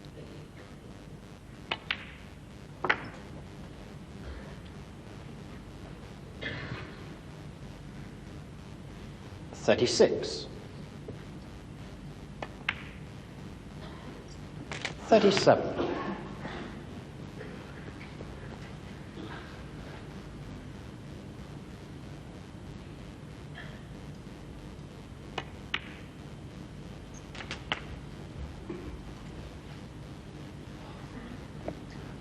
Well, if he's finished touching the 44. red, Touching. I think he's okay though. Foul. And you've seen that. The 44, red moved. Mark Williams. He should have given a little bit more Stephen thought. Hendry. It looked as if he could get through to the red, but it was a touching ball, and just watch the red next to the white. That's a push shot. Thank you. And having said that, Dennis, he must have had a lot of margin, because he still potted the red even with the cue ball going offline, so just a little bit eager. Could be expensive.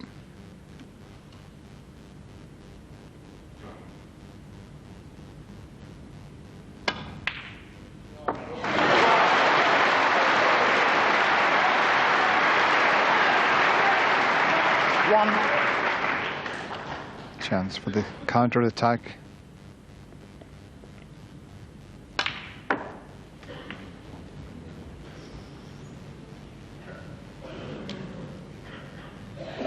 Five.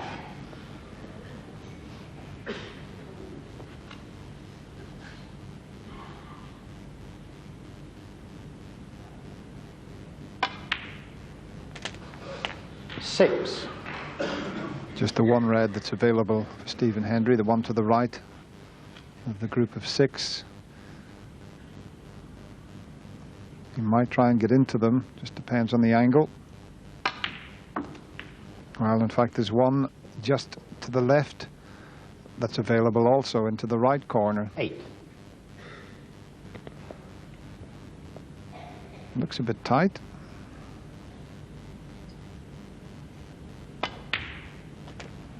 Nine.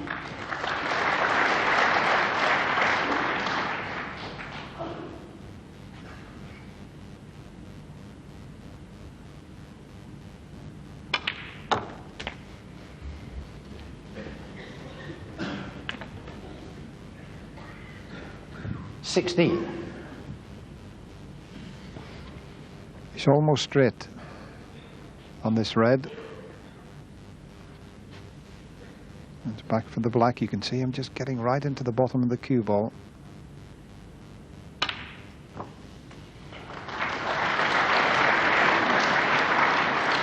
$70.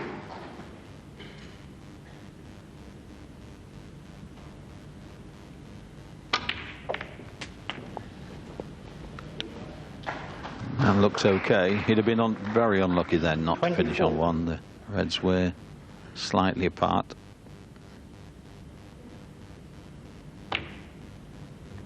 $25.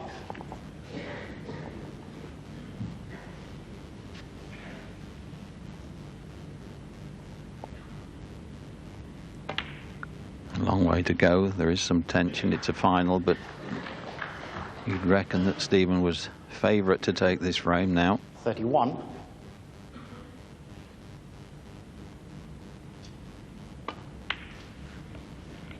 $32.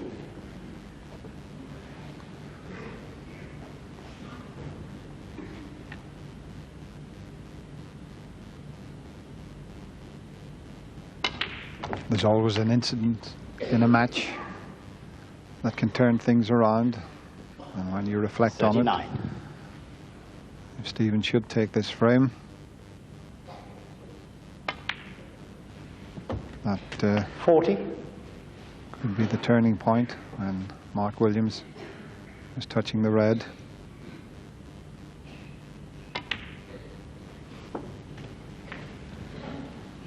Because he did look as if he was going to go on and take the 46. frame and level the scores again. He could be going 2 behind.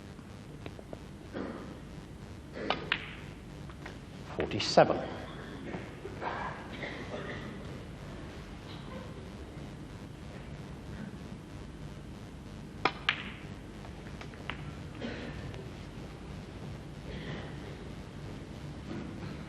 $49.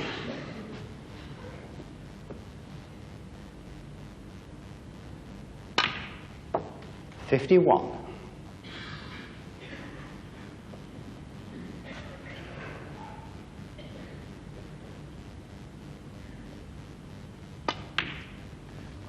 54. Needs the blue to make sure.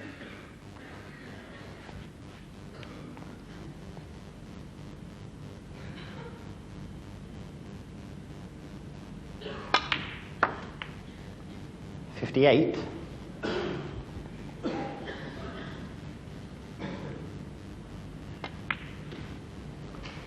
63. It looked ominous for Stephen when he opened the 69 reds, but nevertheless, one mistake by his opponent, and Stephen Hendry takes a 2-frame lead at 8 frames to 6. So the crowd again, a little bit boisterous. You can't blame them. It's a great match, and the B&H Masters final at Wembley is a great occasion. Hope you're enjoying it as much as we are. Stephen Hendry, 8-6 over Mark Williams. The first to 10 becomes the new master.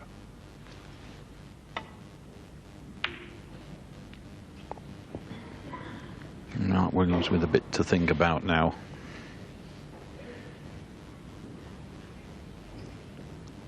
That last error that we referred to, the touching ball incident, was carelessness rather than tension, I think. But he's left a path through to the red just to the right of the black, and this will cut.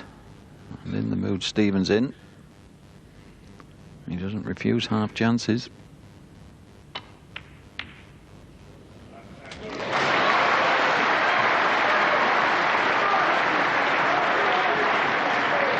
One.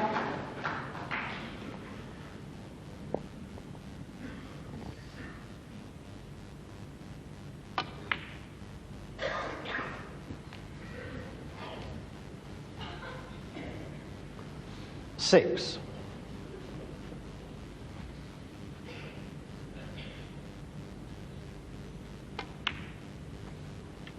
Seven. Still got 3 loose reds there to play for.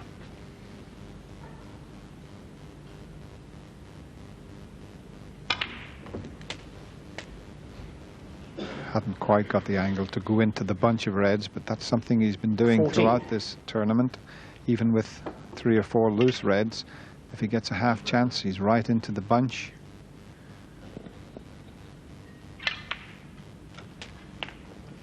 $50. He missed one very similar to this in the last frame.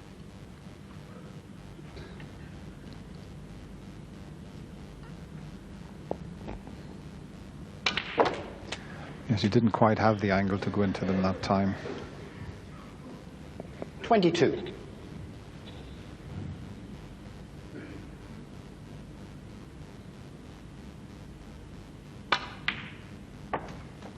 $23. He has this time, but he's got to hit that pink absolutely full ball. No use hitting it half ball.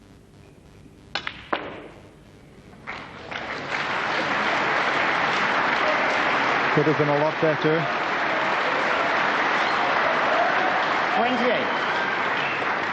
28. Reds have opened nicely. If he can pop this delicate little one. He's right in again.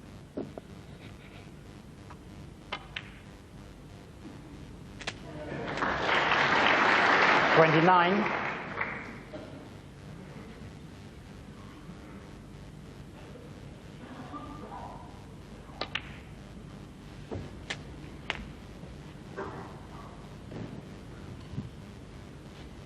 $36.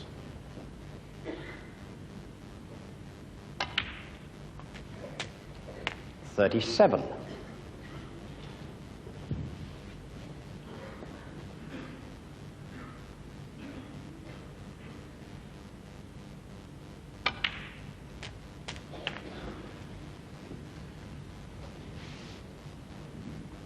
$44.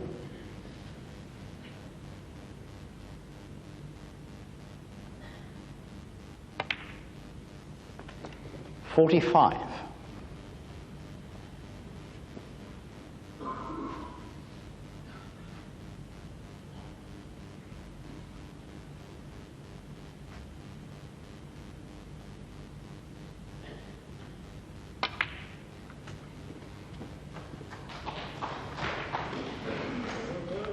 A little bit shorter pace there. 50. He played for the red to the left corner.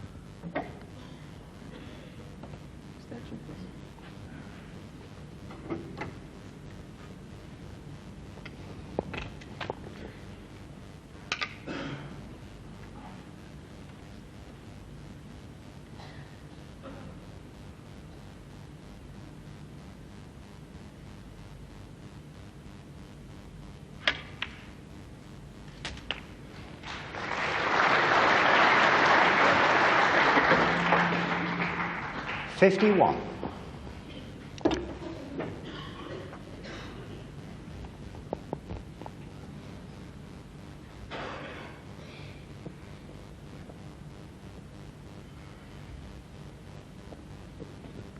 There's a lot of cue from the bridge hand. That pink is hampering him slightly.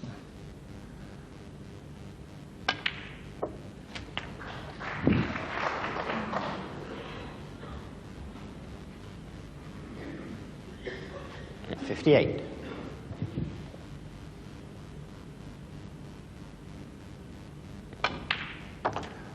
And Stephen Hendry is $59. producing the snooker required when it counts. He certainly is a class act.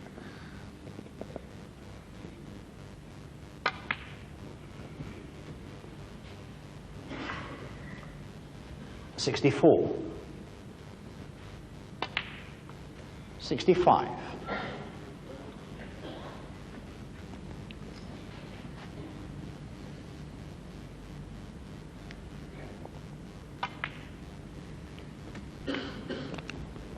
Frame now virtually 70. Beyond Mark Williams' reach, with some more to come. 71.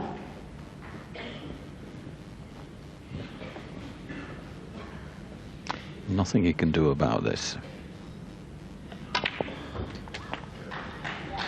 Yes, he hasn't really had a shot, has he, since that touching ball when he 78. potted the red and fouled it.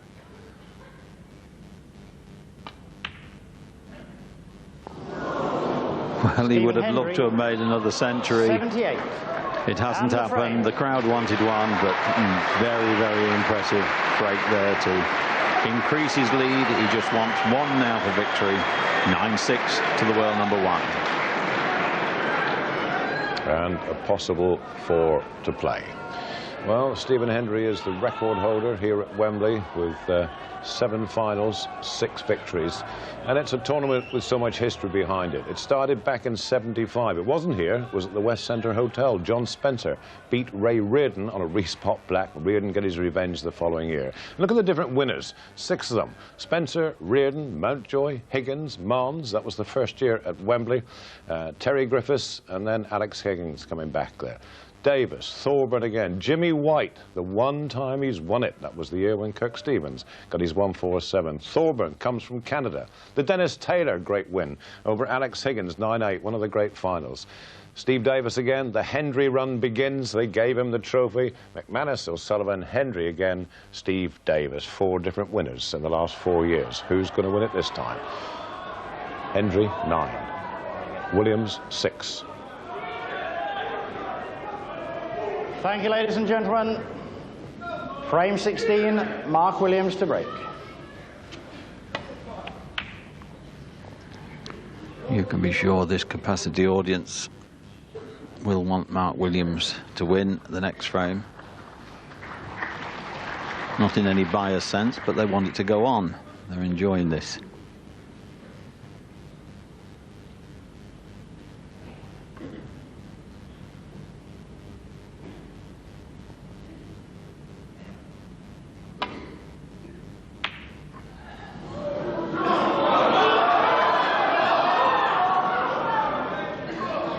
There's a half chance here, but don't see an easy way of getting onto a colour. One to the middle, the right middle, and this one to the corner here.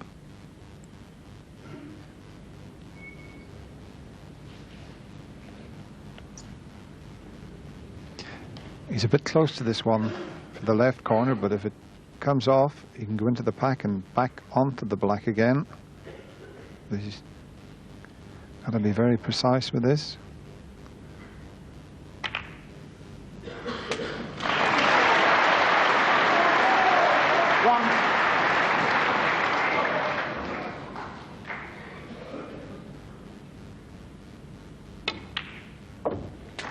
All the pressure on Mark Williams.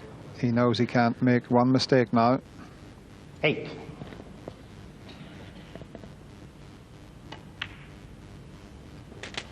Nine.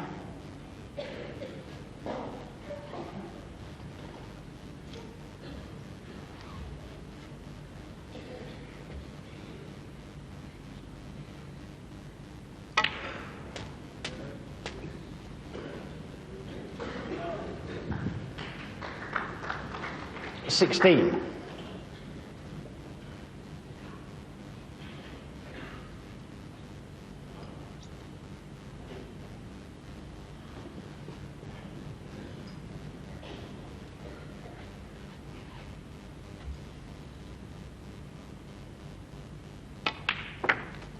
$17. Pink will go to the right corner.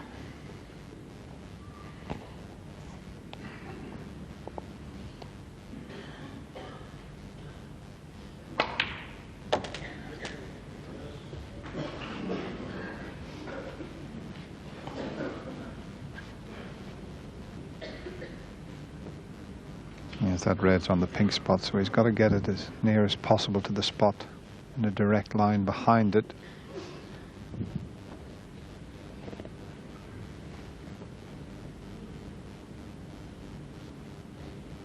That's pretty steady under those sort of conditions.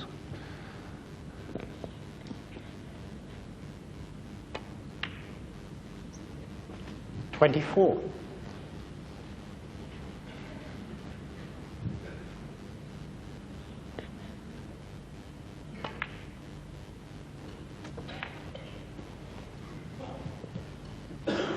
$29.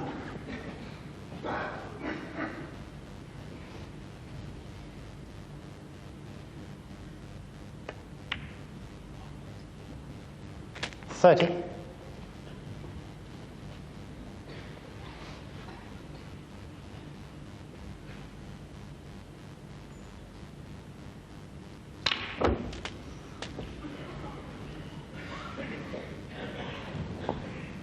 Good 37. shot.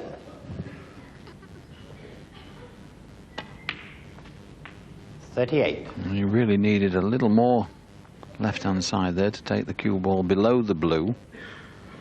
You can just roll it through and leave a red to the right corner or the left, but he's a little bit further away than he would have liked.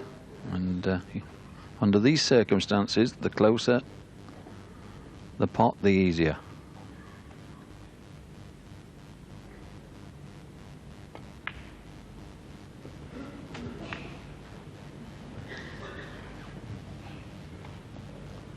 $43.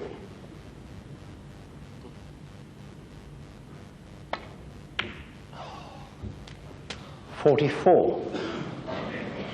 I think he got a bad contact there. As the natural angle was for the white to come back out for the black. The fact that it's finished close and behind the black. Thank you. Not while a player is at the table. Yes, the white jumped a little bit. And that took him out of position. And quite rightly asking the audience to be quiet while they're on the shot. You don't mind in between.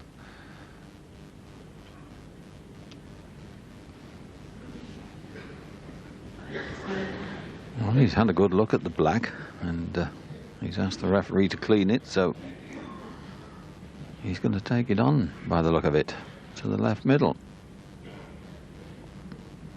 Can't be a lot of space past that red.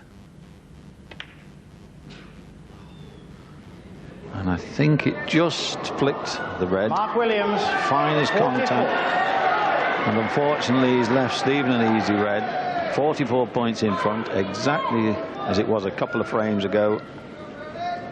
And Stephen cleared up.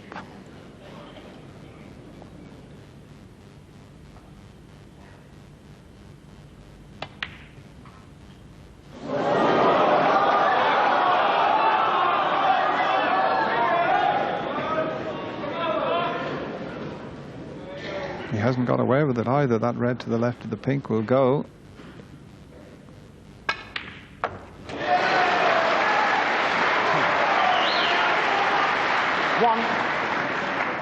And the black's a thin one, and he's going to have to take the cue ball all around the table, but he's got two reds he can play for, but he's got to avoid all those colours.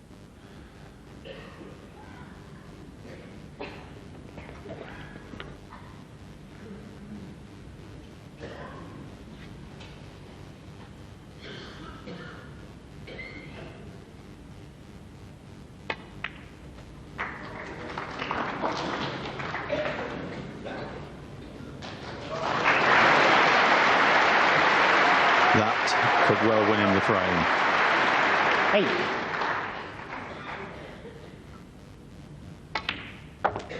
8. He'd have been a bit unlucky to have lost this one, having got that kick on the red. But now with the 53-point lead, the blue will make it 58. A couple of reds required, so he's got to open the cluster. If not this time, next time.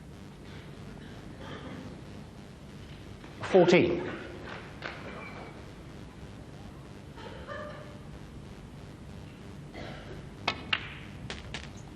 $15.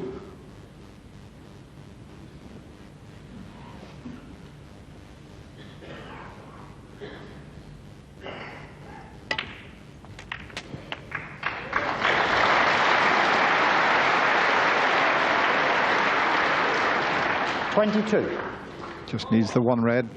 He just asked the referee for the extension there. He's had a look to see if there's a possible plant on. So he may change his mind. The two there to the right are almost in line. So instead of taking the slightly more difficult one to the left corner, he's going back to that.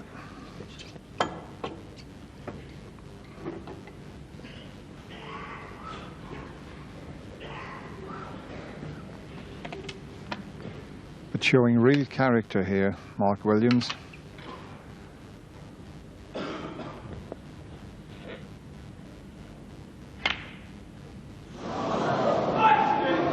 Well, maybe he should have forgot about the plant and just carried on with what he was going to do first of all. What a chance he's left for Stephen Hendry. Okay, the four reds are safe, but he can pop this, leave an angle on the black. And if he opens those four reds, well, what a conclusion this could be, but a long way to go. 1. I'm not so sure that the plant isn't on if Stephen gets right behind it.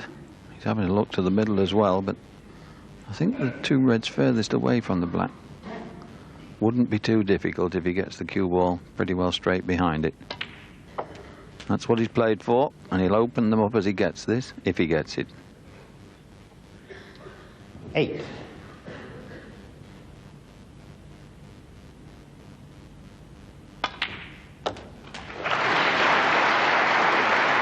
9.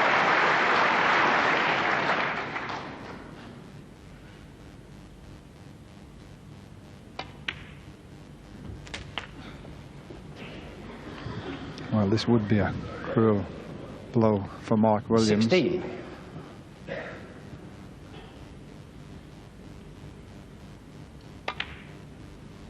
But it would be a fantastic clearance from Stephen Hendry. If anyone can do it, he can.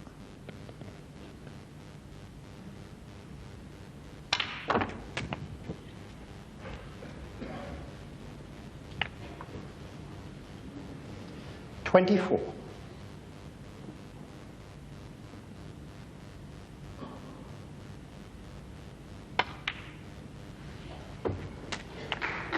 25.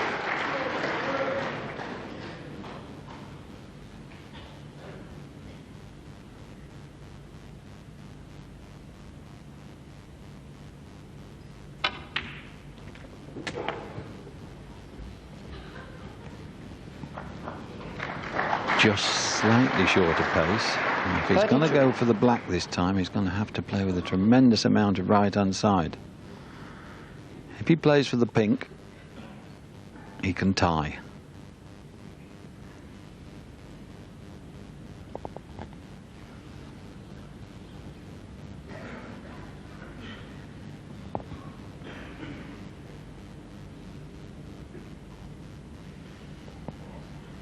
He wants to play it with a lot of right-hand side, but I'm not sure that the shot is on. And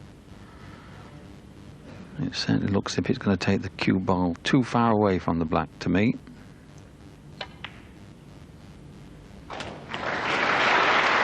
Well, he's left the black, but this is a tough shot.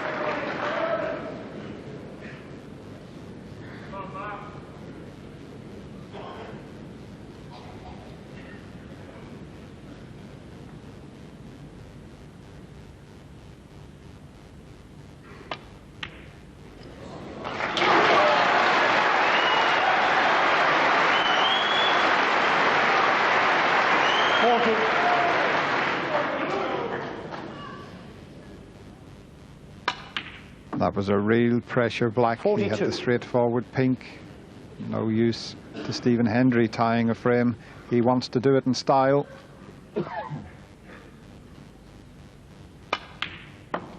45.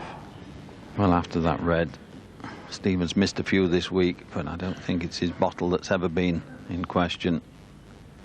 It's concentration might have lapsed at times. 49. He'll have that shot to think about for a long while if Stephen does clear up.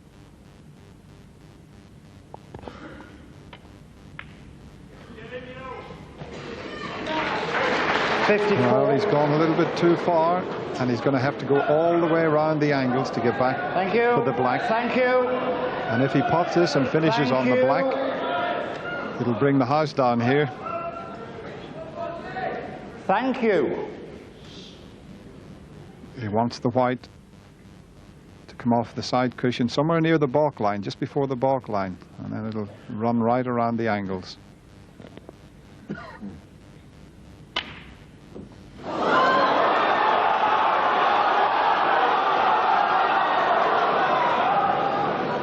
Stephen Hendry, 54. It was a difficult shot. He was a fraction away from being perfect. But he's had a bit of luck. A wry smile on Mark Williams' face, but he'd rather the pink be there safe than in the pocket.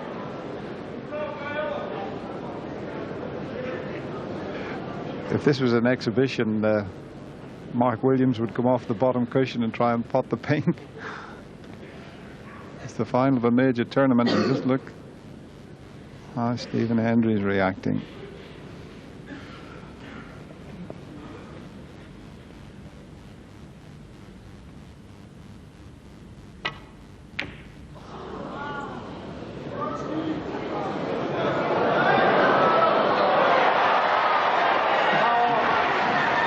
Stephen Hendry, 6. Doesn't make a great deal of difference to the score. Stephen Hendry still needs pink and black, and he's going to have to pull another fantastic shot out if he's going to win this title. He can't hold for the black. So if he takes the pot on, he's got to go all the way around the table again, Ray. The only other way would be to cannon into the black, which he might attempt.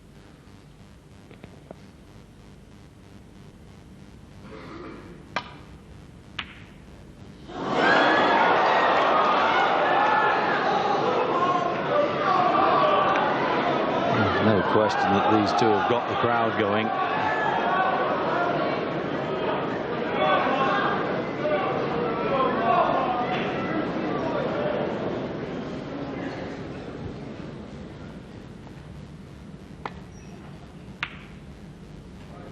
Super shot.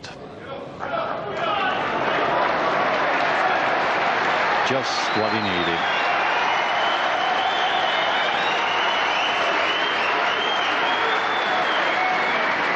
Well, he's enjoying the atmosphere.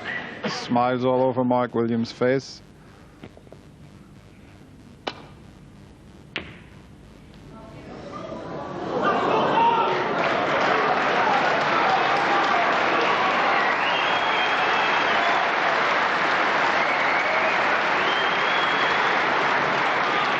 And the sportsmanship out there is quite something. Mark Williams tapping the table, acknowledging that superb shot from Stephen Hendry. Let's be fair to both players, please.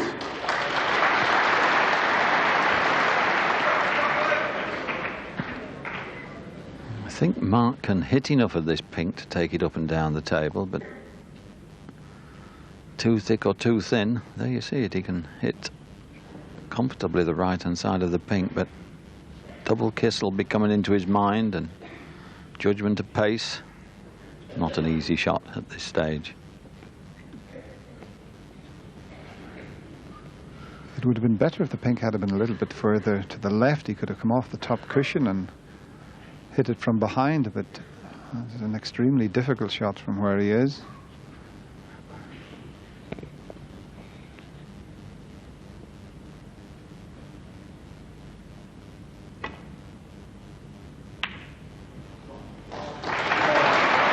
That's a gem.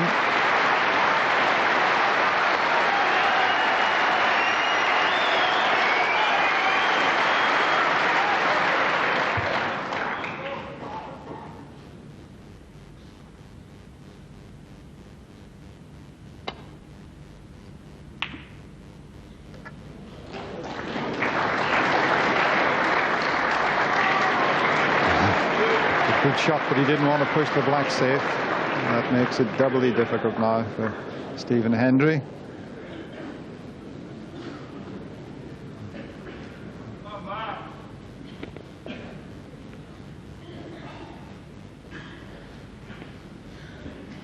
There might be enough room this time to hit the pink from behind. So cushion first. Just coming up to 4 hours, so they've not been hanging around. He comes off the back, Chris, and he just wants that pink to miss the middle angle. Now that's sure to pace. And the angle on it is going to bring the cue ball down towards the black. So this is a chance for Stephen Hendry.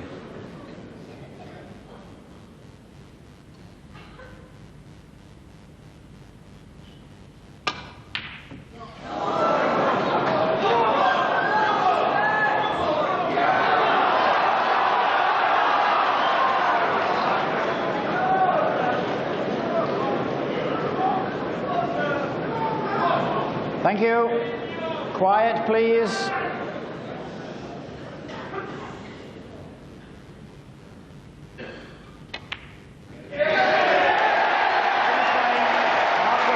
A mighty roar from the Wembley Conference Centre greets that pop pink from Mark Williams. He's still in this match. He thought he'd thrown this frame away. He's still 2 behind at 9-7. But that was nearly the most dramatic finish, I think, to a frame, Dennis, to win a title like this that you could ever wish to see. Yes, Stephen Hendry could have won that frame by 1 point, and it was just a fraction of an inch. He didn't get nicely onto the pink, and he had to go all the way around the angles. He was concentrating on the white, missed the pot on the pink, and all sorts happened after that.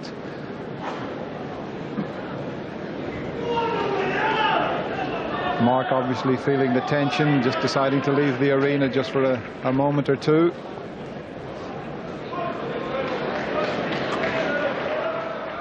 Frame 17, Stephen Hendry to break. Legs like jelly yesterday, he said. How's he holding himself together now? 9-7. Stephen Hendry needing just one more again to get this Masters title back. And it'll be interesting as ever to see how that affects Mark Williams. I'm sure less than 5 minutes ago he was thinking, well, I've enjoyed myself. It's gone. Suddenly he's in it, and if he relaxes, anything can happen.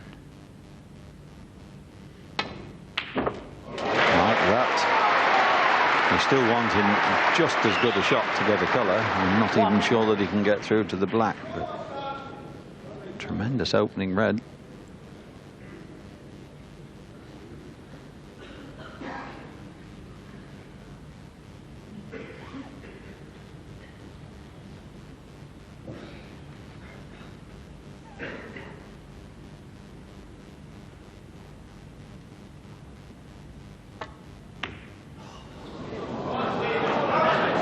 Mark Williams, 1. That was a dreadful kick he got there. There's no way he was going to miss the black by that much. It straightened up virtually.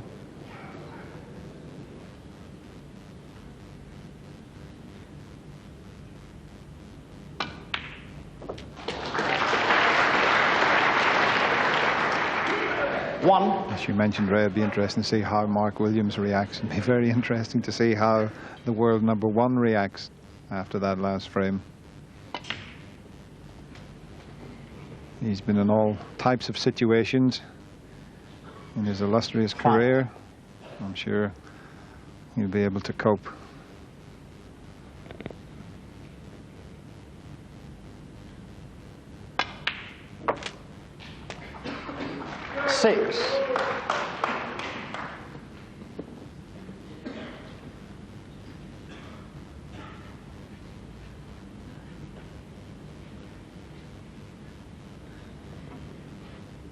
If he's absolutely straight on the green, he can screw the cue ball back, and as you can see, virtually straight.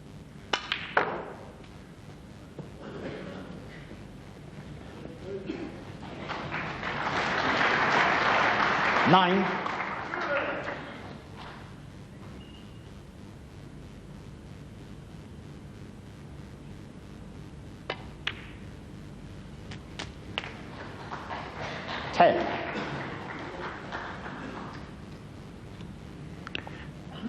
Going to have to be a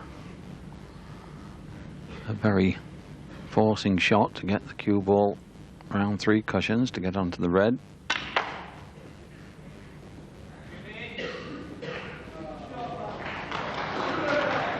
He's not hit it the right angle to get on the red to the right 50. Of the pink, so maybe he played for the other 2, but short of pace.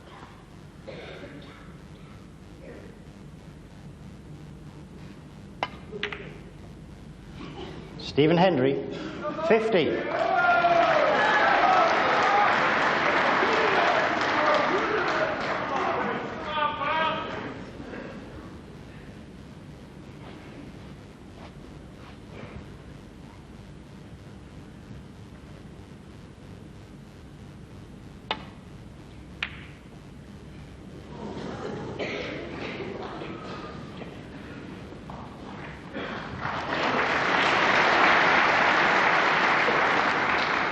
Perfectly played safety shot there. Now, if you don't might be even quiet, be a snooker. I'll have the steward send you out. It is a shame. This is a fabulous audience, but there's just one chap who keeps shouting out at the wrong time.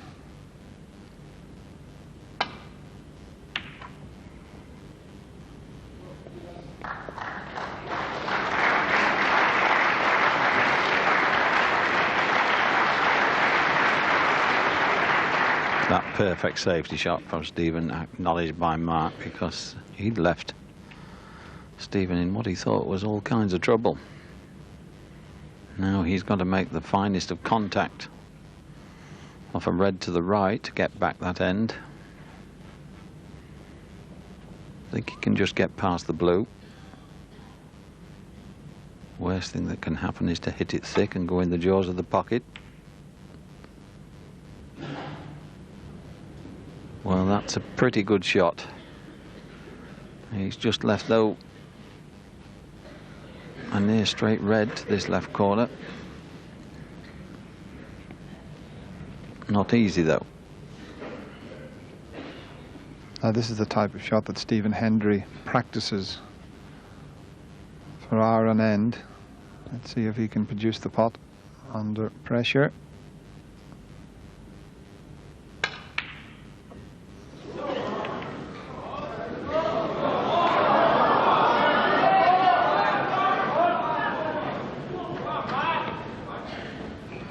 He took that one on because he wasn't going to leave anything easy, but the red he missed has flicked one out, as you see. And this is a good chance.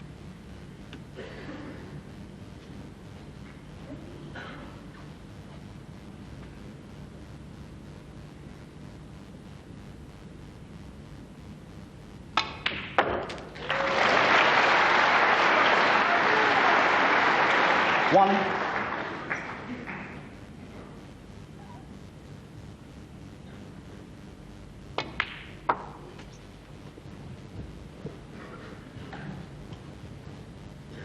Six.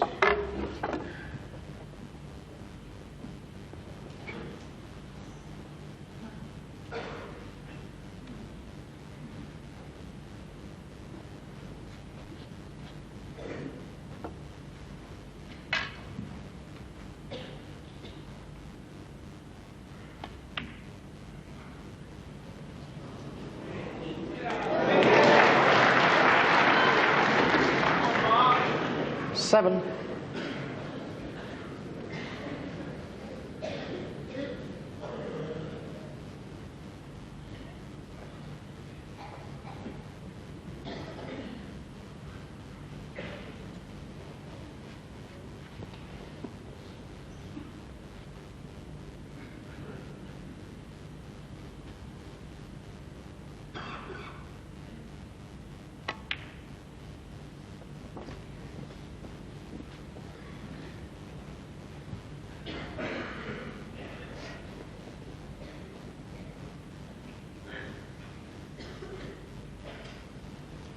$13.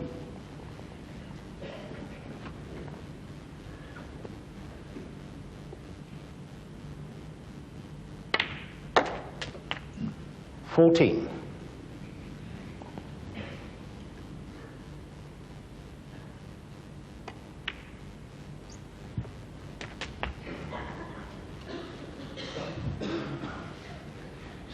$20.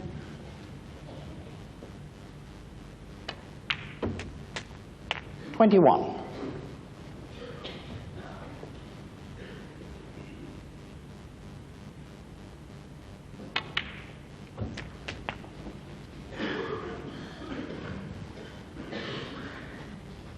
$27.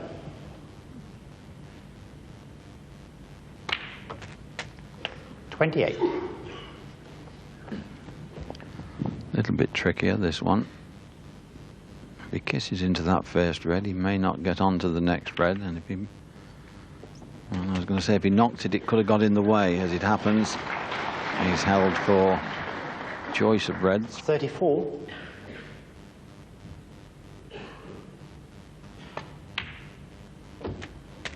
$35. So we've got a red at the back of the bunch of 5 available into the left corner. He's a little bit short of pace, but the next shot will open all the reds up. 41. He's got to make sure that he gets a good cue ball here. 42. It's okay.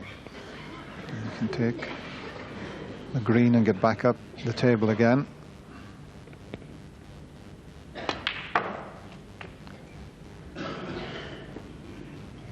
Just a little bit short of pace. 45.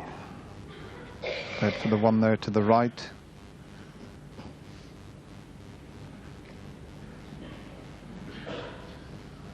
And in the previous frame, well, we don't want to mention he missed a shot with the rest, and that's probably why he's playing the thin cut on this one. Okay. 46.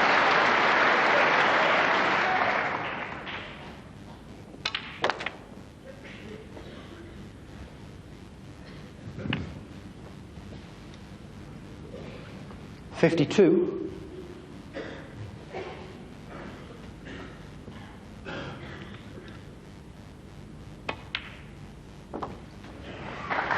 53.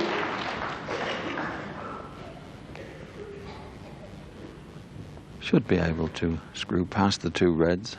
It's only even a shot to the right corner. Well, I'm not so sure that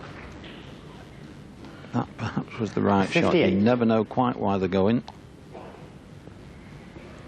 He's 44 in front. There's only 43 on, so he should have done enough.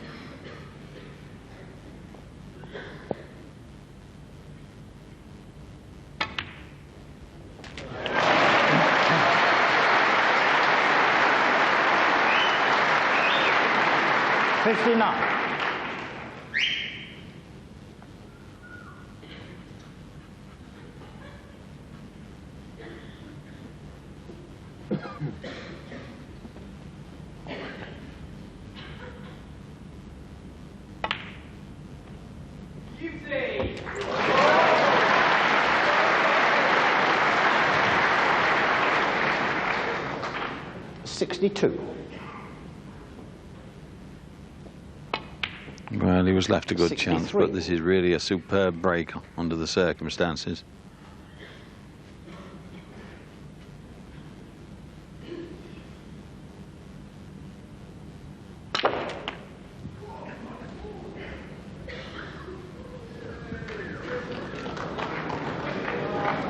$69. Doesn't really matter. Frames 1. Foul. Stephen Hendry 5. Mark Williams 69 on the frame. Yeah, Stephen Hendry won't get out of his chair. An extremely good break under pressure by Mark Williams. Puts him just now 1 frame behind at 9-8. Frame 18. Mark Williams to break.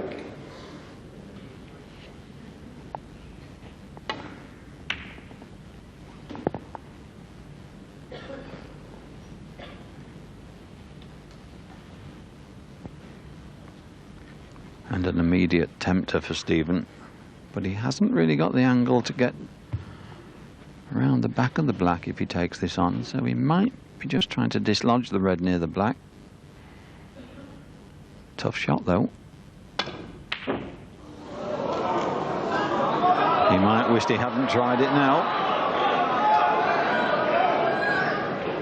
Yes, most players in the game would have just played a straightforward safety shot, but Stephen, when the pressure's on, sometimes tries to pot his way out of trouble.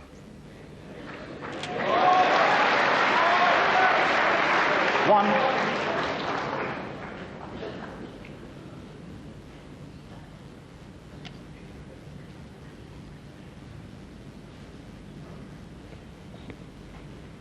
As you can see, there's 4 loose reds.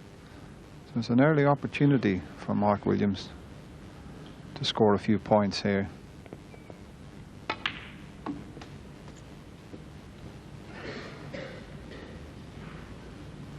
3.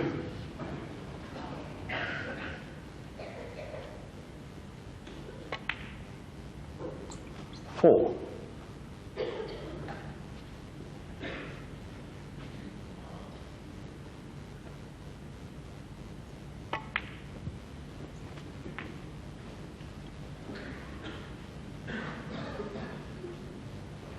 Nine.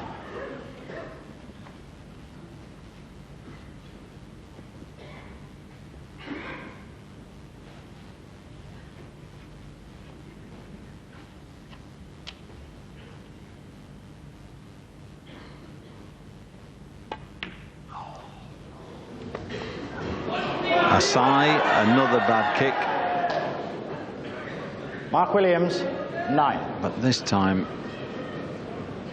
I got a kick here, you see, just dragged and went completely offline. I don't think Stephen can pot the red, so that's the only thing in Mark's favour.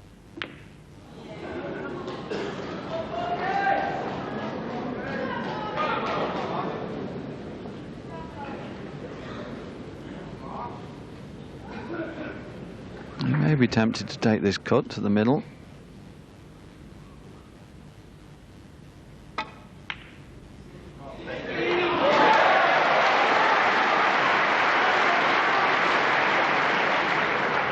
One. He is such a fantastic potter, this Welsh wizard. But it's a little bit too risky to take the yellow on. Quite easy to play a good safety shot off the green, but is he going to roll up to the yellow, or? No, I think the green's the shot.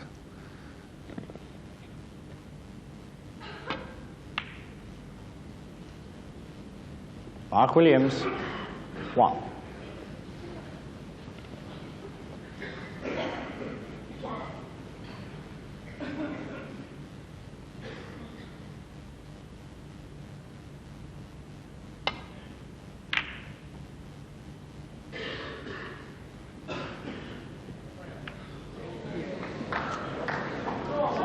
Not a good shot from Stephen.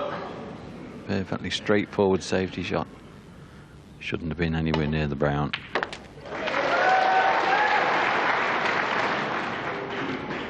One. Mark took a chance. Isn't on a colour. But he could put Stephen in trouble down there off the brown.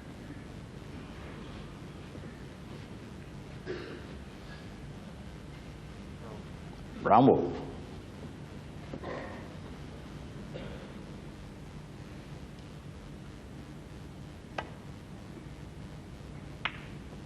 Mark Williams, 1.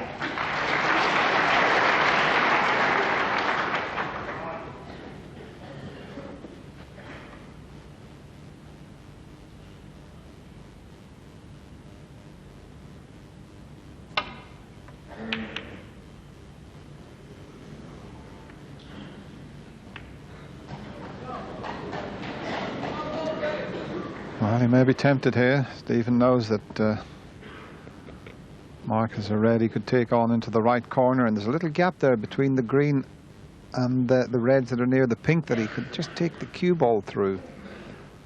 It takes a good shot, but it's a possibility.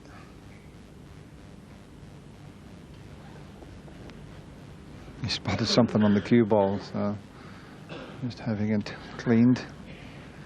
He's just coming around to size up the gap between the reds and the two reds and green. Very important shot, this.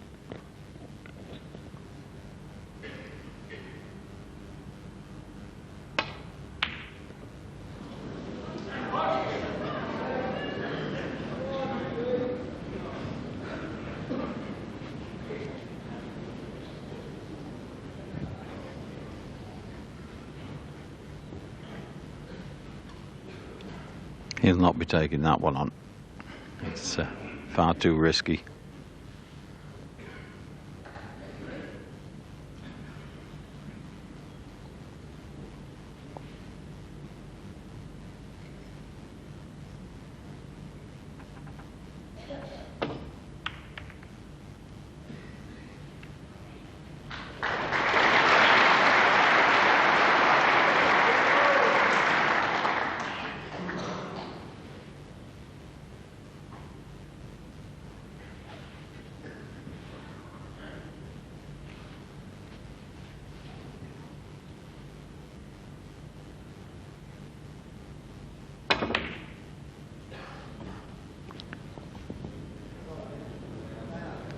he's going to be okay. For a moment there, I thought that red was going to come back up the table and stay over the corner pocket.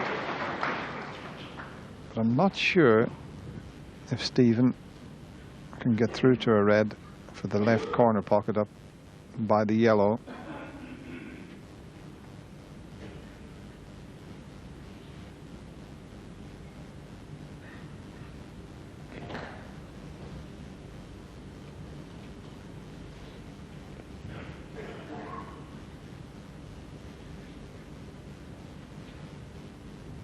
Well, as you can see now, there's no path for that red.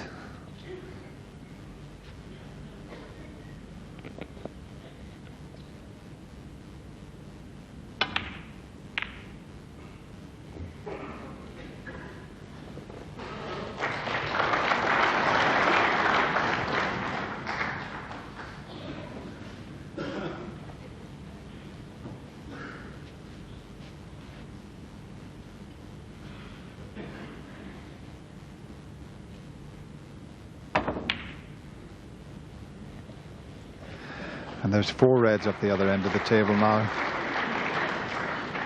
It's a sort of frame that the players don't really like to get involved in, but it's going to be very, very tense.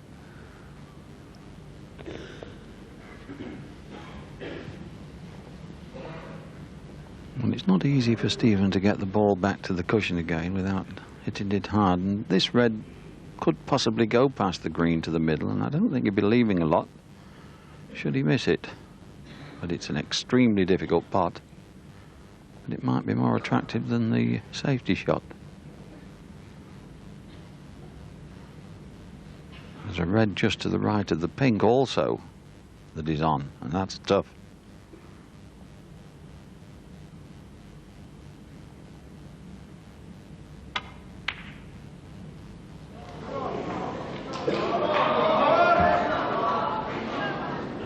Played in such a way, Dennis, that he wasn't going to leave a real easy putt. So now the one he missed there almost finished over that corner pocket.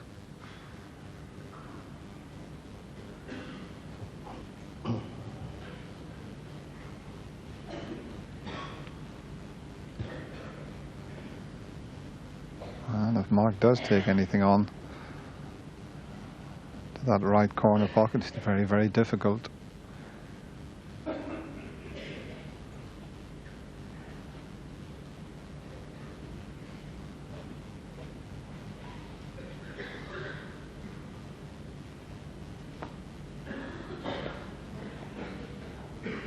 He's got the angle off that cut to come between blue and yellow and down for the green or black, but he needs to get the red in because there's a red there awaiting Stephen, perhaps if he misses it.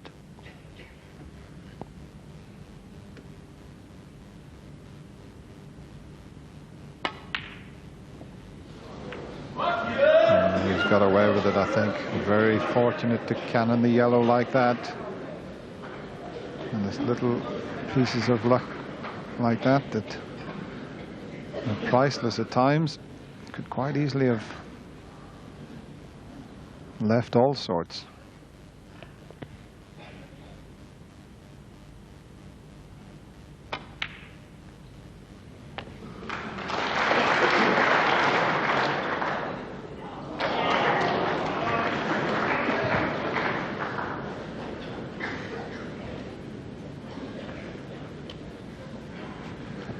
Well, that's added even more interest to it, the red going over the right centre pocket. I don't think Mark can see enough of that.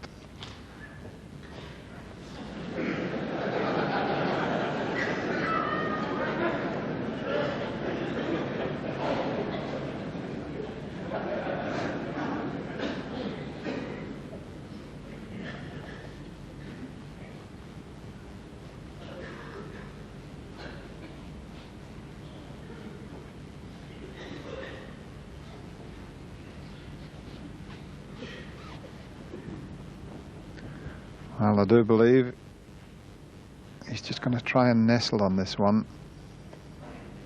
This is risky. The white could go in the pocket. Foul. And a miss. That was such a risky Stephen shot. Hendry, 4. I think you should have given that one a little bit more thought. Thank you. Quiet, please.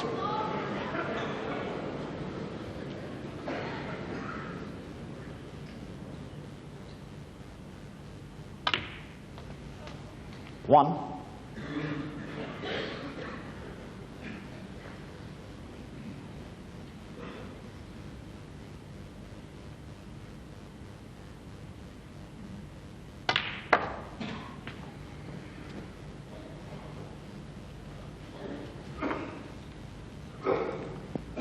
I think Stephen played for a red to the right corner alongside the pink, wanting to leave that one over the middle till later.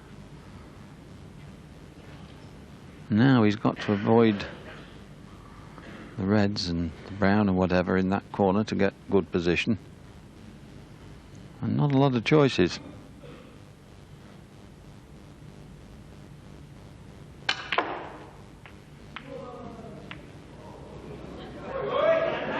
Four.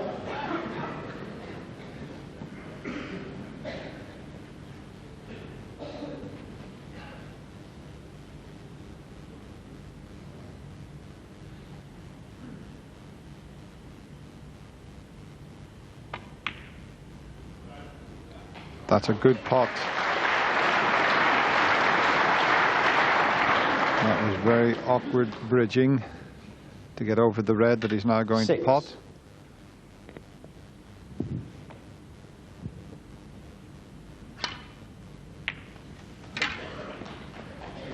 Seven. I think he's okay. He almost covered himself for the brown, but no problem.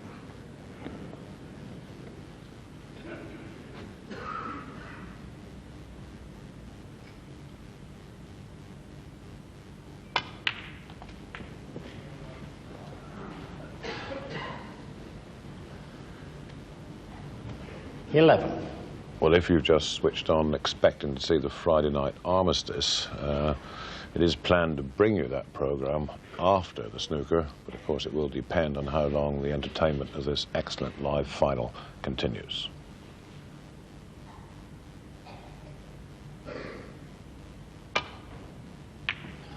Stephen just running out of position. 11.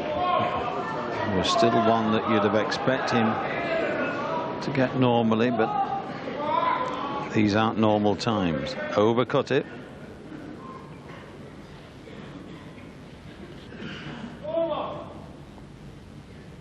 And decision time for Mark Williams.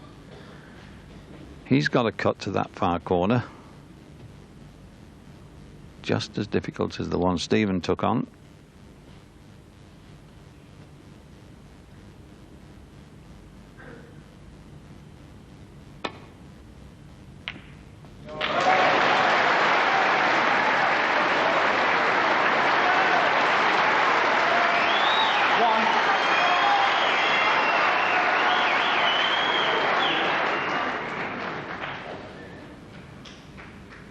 Well, if Mark Williams was nervous during the semi-final, he's not showing any nerves out there. That was a fantastic pot he pulled off.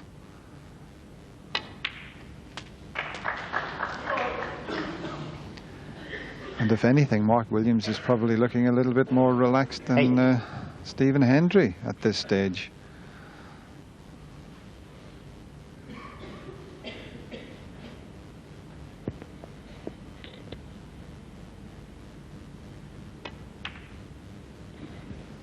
No. Mark Williams, 8. But he's got away with it. He's covered it.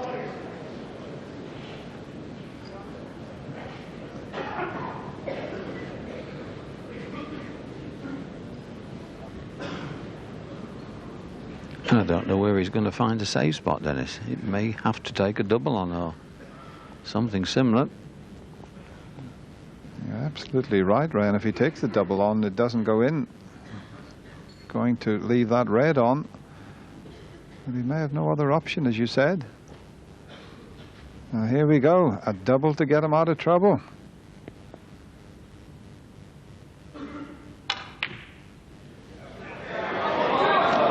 Or deep into trouble.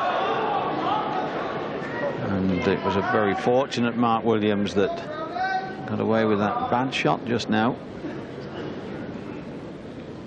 How often we see that? A bad shot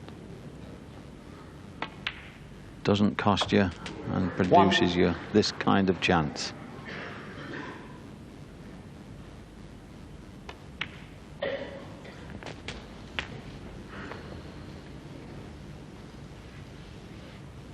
Eight.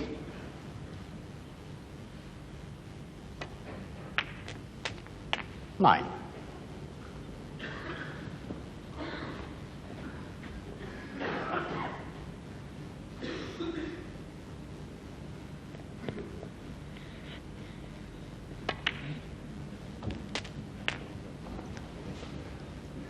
I think Mark just tried a little nudge on the two 16. reds to bring them into play. He knew he was always going to finish on these two by the brown. 17.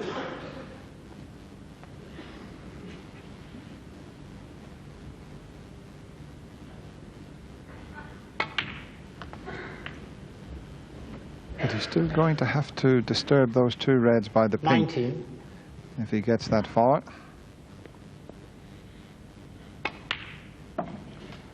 20. He's left-handed, so the red that's near that right corner is the right side of the table for him.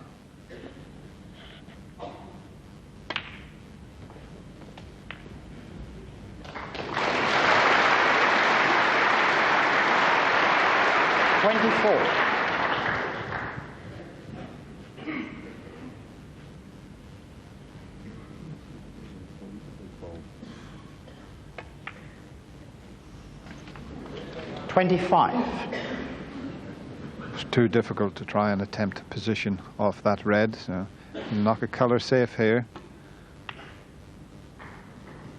Mark Williams, 25.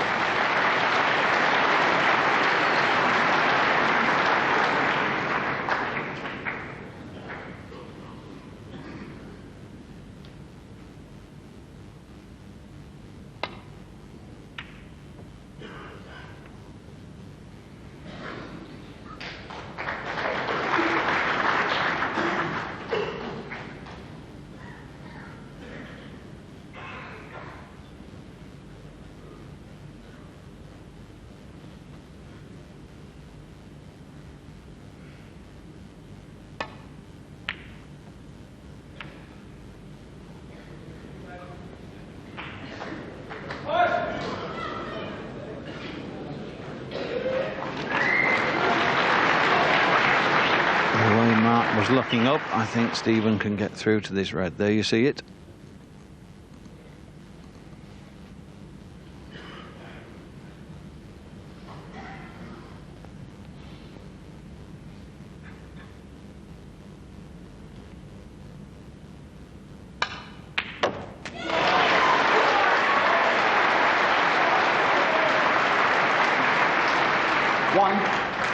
Great pot.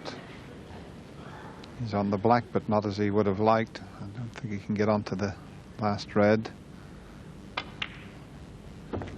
So he'll have to play the snooker, try and get that cue ball behind the black. He's got the green there to help him out.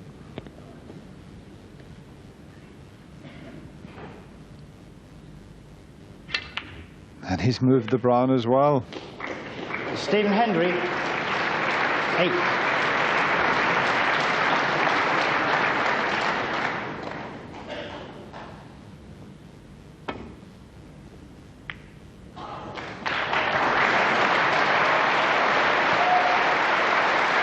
We've seen some power play from Mark Williams, but he's got a surprising delicacy of touch at times. That was a lovely shot. I think Stephen can hit the red, but not, well, nearly full. Maybe he could go for the pot if he doesn't fancy the safety shot. Tall order, though. Make your mind up time.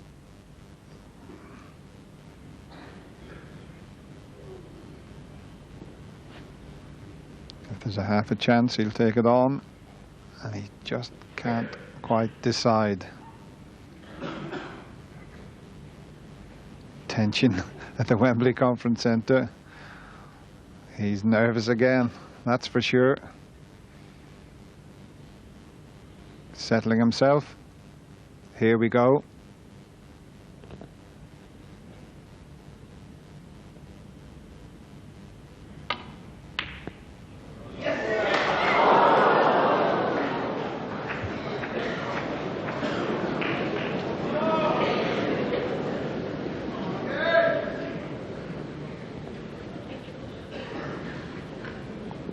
So close.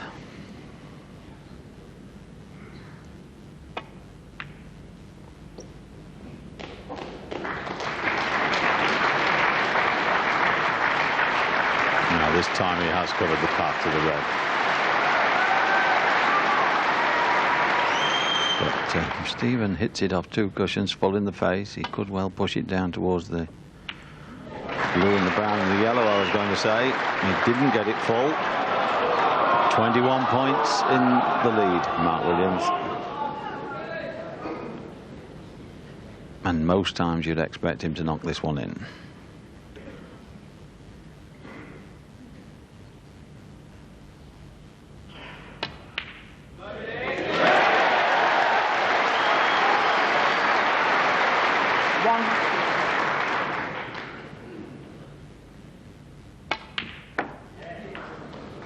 Now, has he come back far enough? He needs the yellow again when it's re-spotted. White. And he's having the cue ball cleaned.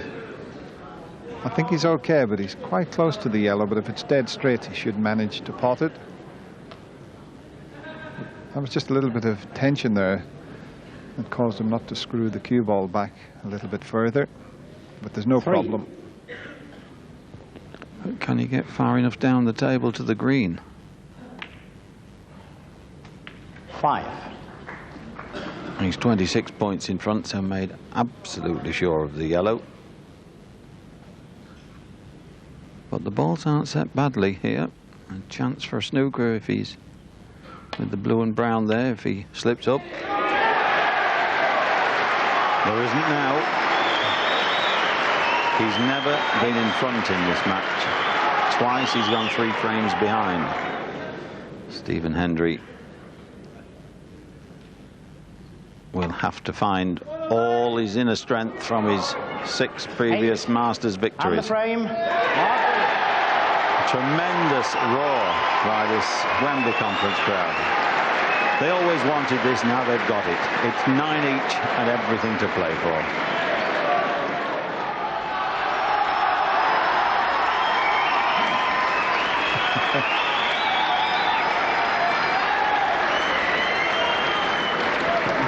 Well, David, I'll answer you when the crowd quieten down, but it's difficult to quieten them here.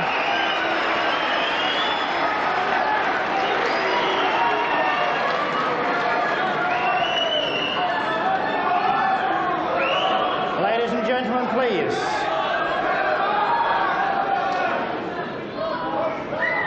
Can I please ask that you give both players the credit they deserve in this final frame?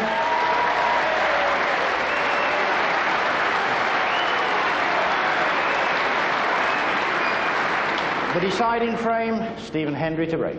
Well, I was referring to Dennis Taylor, Alex Higgins, 9-8, with these 2 players quite rightly commanding all the attention. The deciding frame of the 24th Masters at Wembley.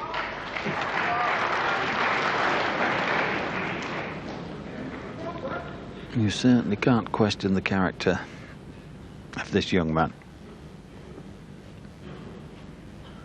Tremendous resilience and superb play under the most severest pressure.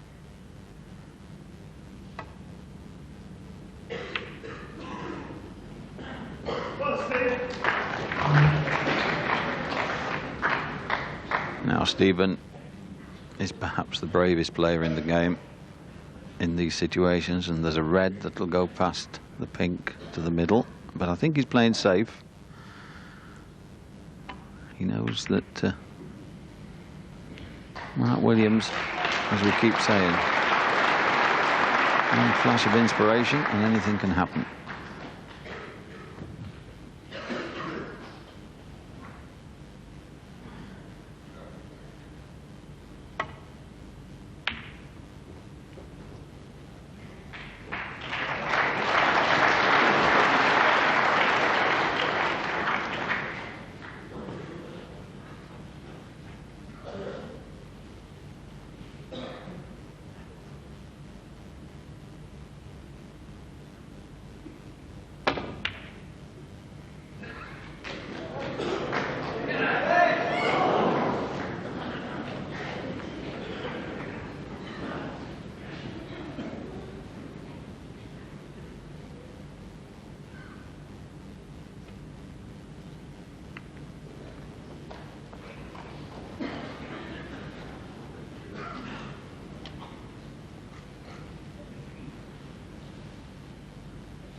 hasn't got the cue ball tight on the cushion, so Mark Williams has the opportunity to play the similar shot off the red to the left, but he's contemplating a pot to the right middle.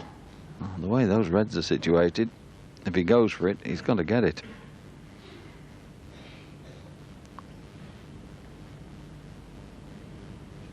Be some shot to pull out in frame 19.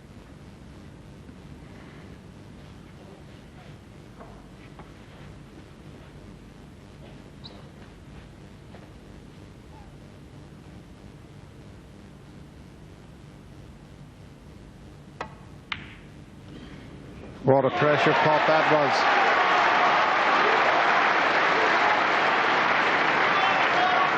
1. Well, I bet Stephen can't believe that shot. That was an excellent pot.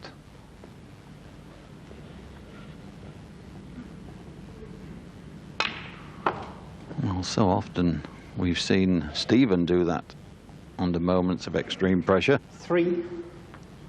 But what a chance Mark Williams has got now.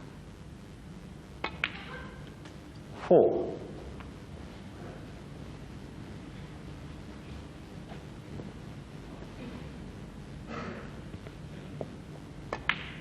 Yes, just talking about Stephen Hendry doing it under pressure in last year's Liverpool Victoria Charity Challenge. He was 8-2 in front of Ronnie O'Sullivan.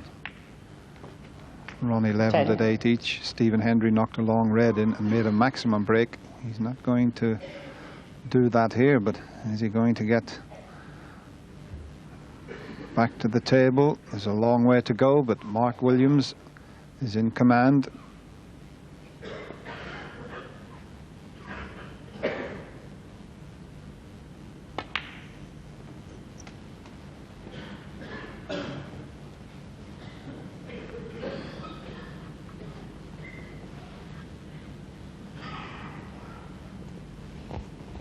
$14. 15.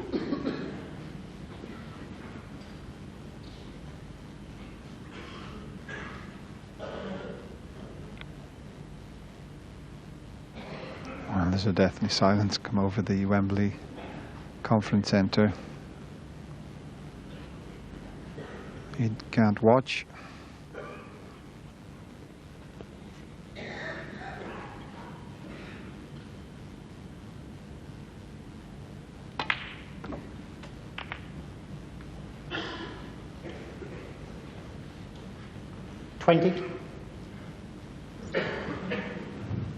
It's gone very awkward here. He's still got a red on, but a little bit hampered.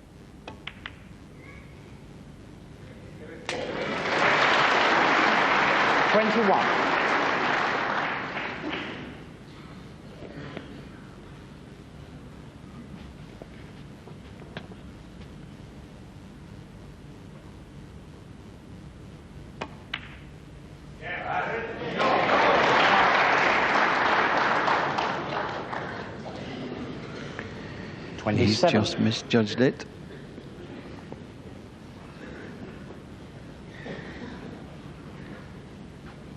Another couple of inches, it looked plain sailing.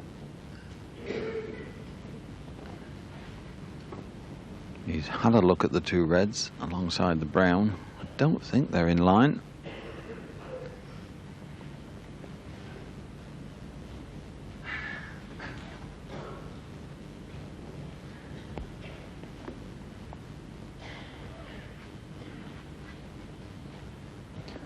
Well, he's having a good look at that possible plant. It's not an easy safety shot, so he's just looking to see where he would shoot the first red so as to make the angle. Very, very risky, though.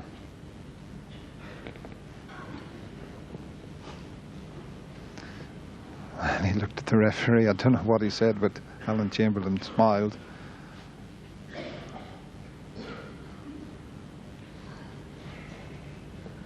He hasn't got an absolutely straightforward path back. There you see the plant. Now certainly they're off line to the right of the pocket, so he's going to have to manufacture this.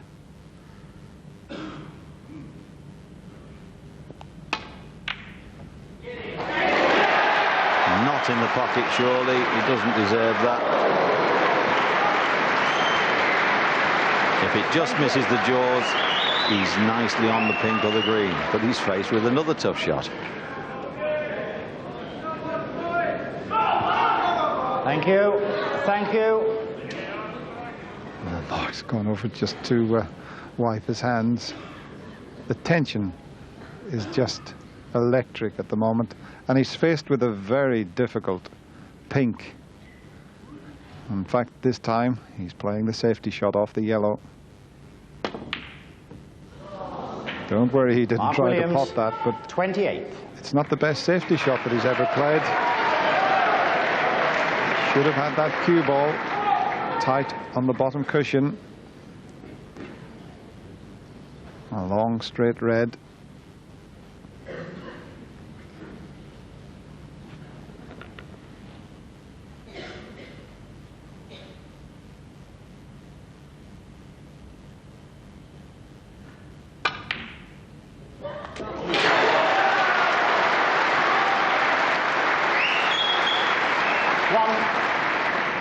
It was a slightly easier pot than Mark Williams got to start that last break, but a tremendous one in the circumstances. Back to the wall.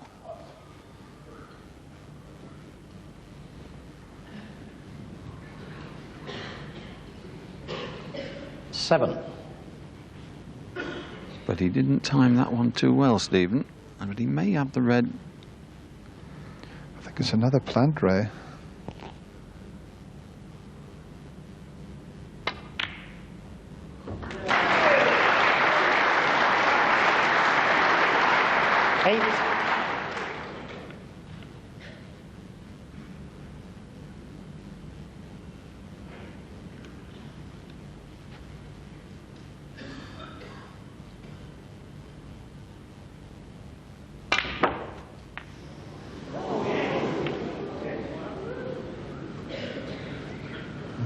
To hit the side cushion before the pocket, but he hit the bottom cushion instead. But another tester, another long pot.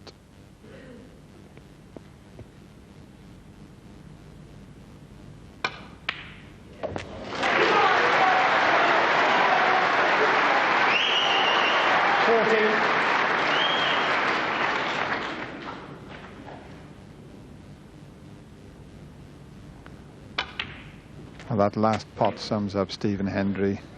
Full-blooded for it. Had he have missed it, he would have left them for 21. Mark Williams.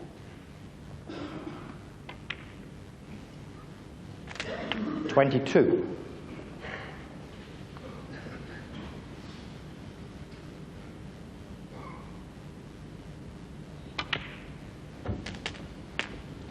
There's a lot of snooker to be played in this deciding frame because the reds are not ideally placed. 29.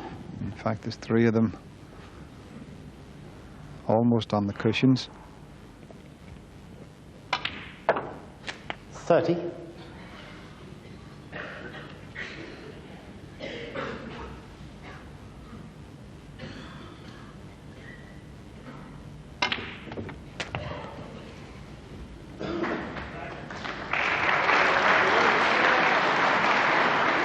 $37. So unlucky, the cue ball going into the jaws of the green pocket. But don't take 38. anything away from this effort from Stephen.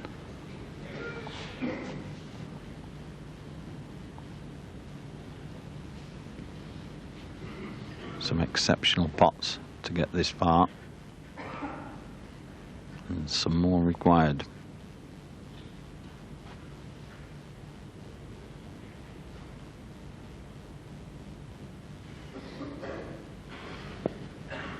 Yes, that red that he's looking at to the left centre pocket, it's a very acute angle, and that's where he'd like to get the cue ball, but he's fairly straight on the black, so you have to screw back with a little bit of right hand side to swing it towards that red.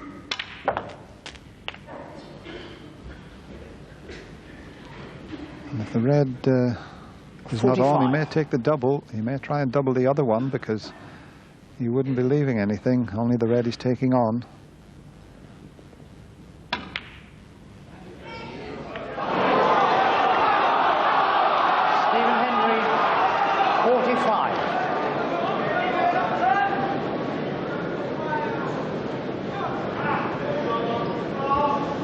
Umpire, please. Anyone's guess who's going to lift this trophy.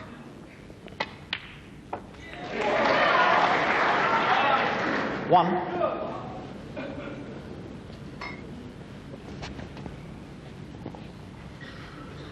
Well, he's got an angle on the blue, albeit it's a thinnish cut, but to come off this back cushion and maybe nudge that red out into play.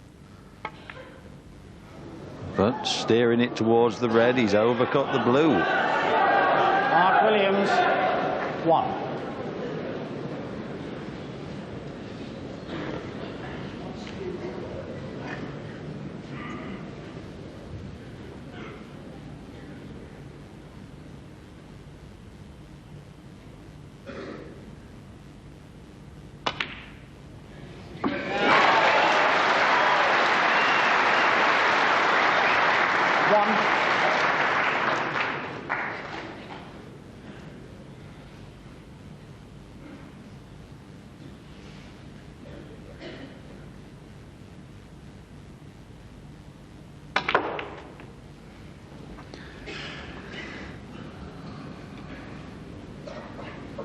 Six.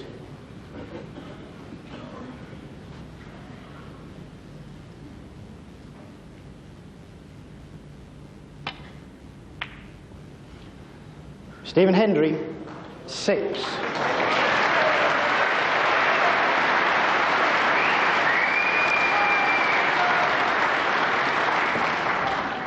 So many times do we see it when a good shot's required at a vital time. Stephen produces one. And Mark is, I think, going to have to play this at a reasonable pace and just hope he comes off the 2 cushions and knocks the red away.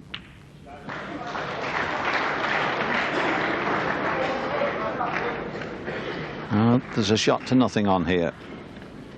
Pink down the other end. This could be the match winner.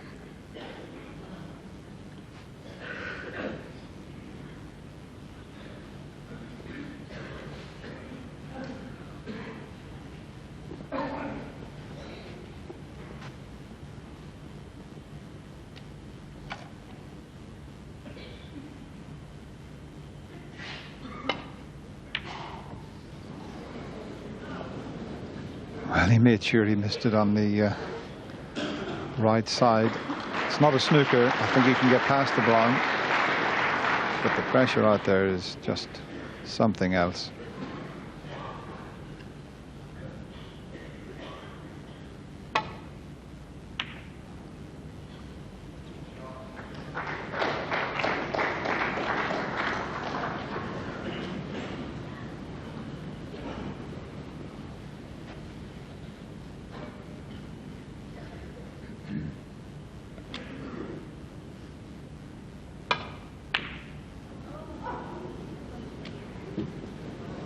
About the pace of this one.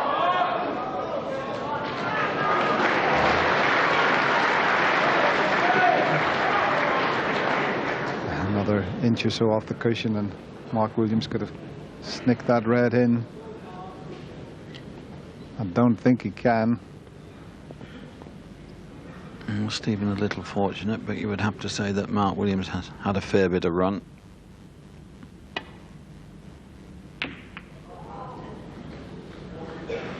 Another good shot from this young man. Just a little bit sticking out, I think.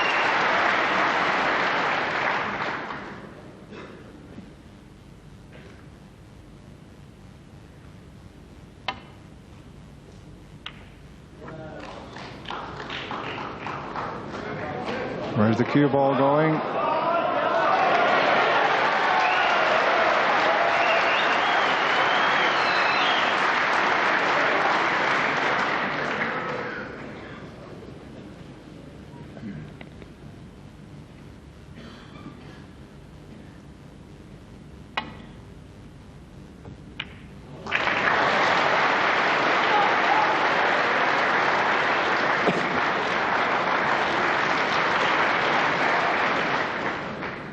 Twice across the table with the red to try and get it in behind the black and back up towards green and pink with the white.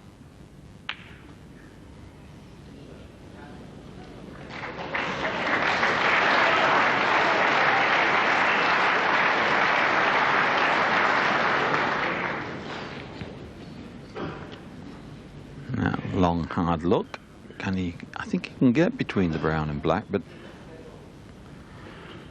it stops him doing a deal with the cue ball unless he can hit it full enough to stun behind the black.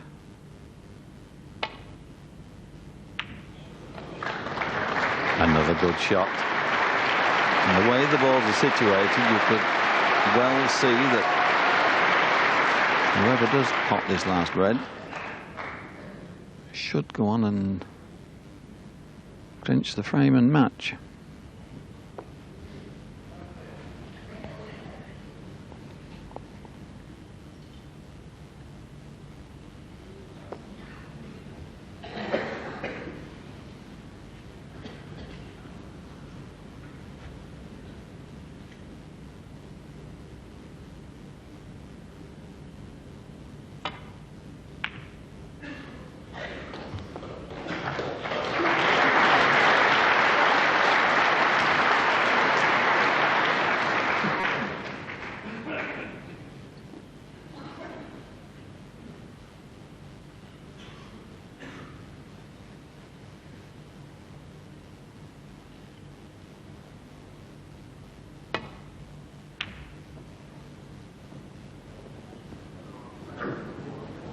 Now, is he hard enough? He's played the same shot that Stephen played.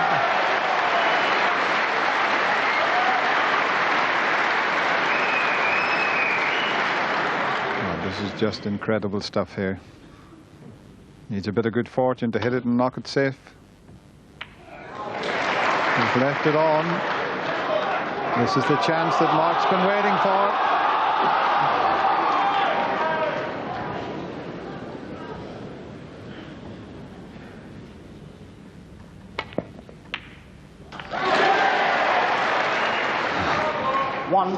Don't think he got a kick. I think that was pure pressure. These last few colours. And what's at stake? A magnificent gold trophy. And a difference of £70,000. But that's the main thing they want.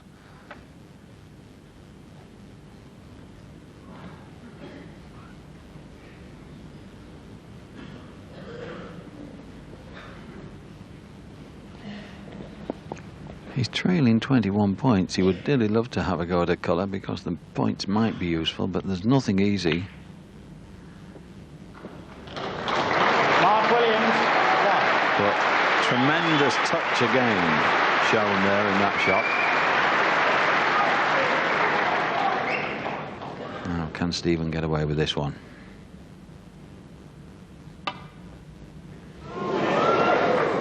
It's close this time. foul and a miss for Mark Williams. Yes, I think the referee had to call the miss. I don't think Stephen's shaking his head about the miss being called. I think he's shaking his head at the fact that he didn't make contact with the yellow.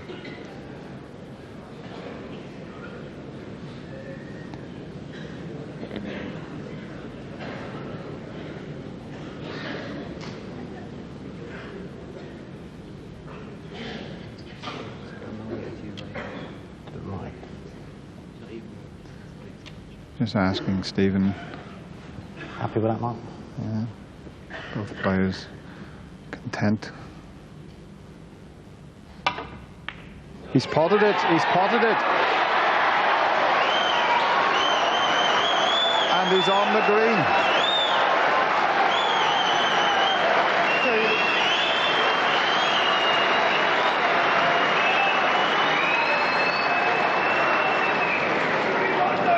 And that must hurt. He had the most wonderful fluke. Quiet, please. Against Steve Davis, but at this stage in the final, that really does hurt. He still needs the brown, though. Quiet, please. Yes, and it's not straightforward to get to the brown. The pink is in the way slightly.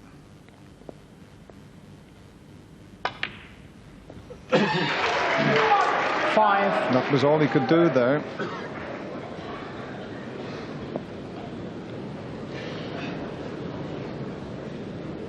May not take the pot on here. Be interesting to see how he plays this one.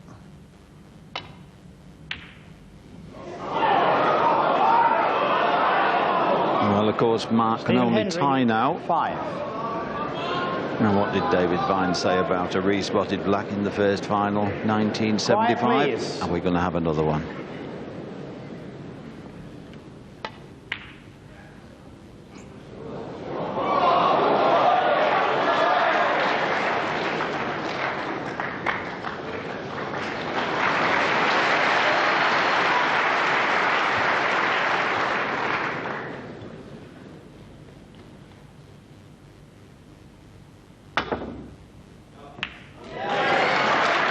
Where's the brown going?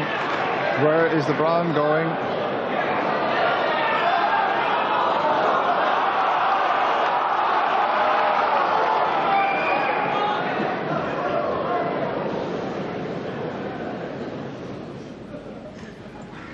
Come on now, quiet, please.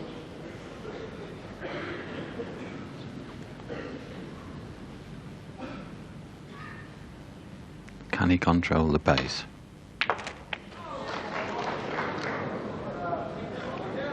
Four. Oh, that's reasonable.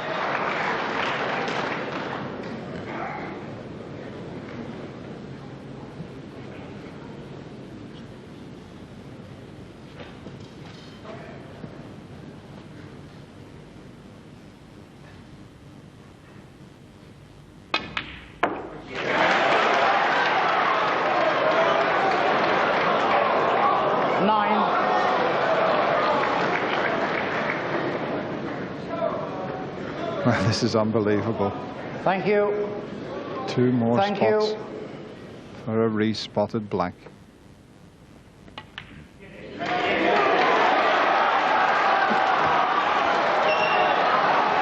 Perfect.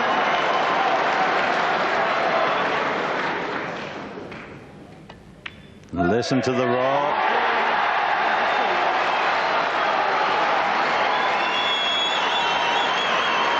A wry smile on Stephen Hendry's face, rapturous applause, but this young man, we're on a re-spotted black.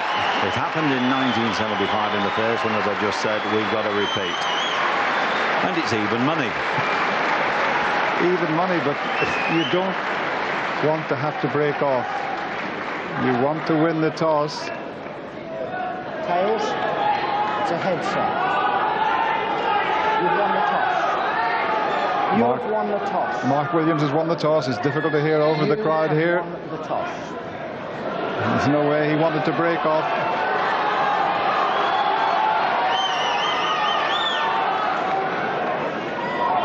Very difficult to play the conventional break up and down here, so it'll probably be black to the middle of the left-hand side there and white to this one. And now the temptation is whether you go for a double or not. And has he got the angle? And will he take it on? Well, I'll tell you what, if I was out there, I would take the double on against Steve Davis in 1985. I was taking doubles, trebles, anything. The crowd wanted to go for this. Quiet, please. It does look a good angle, though, Dennis. Do you know, Ray, someone in the back of the audience shouted out, come on, Dennis Taylor. They remember the 85 final.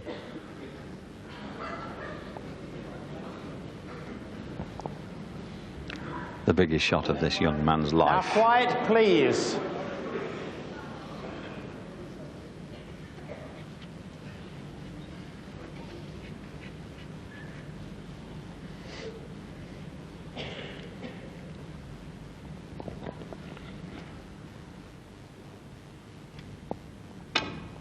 It's close.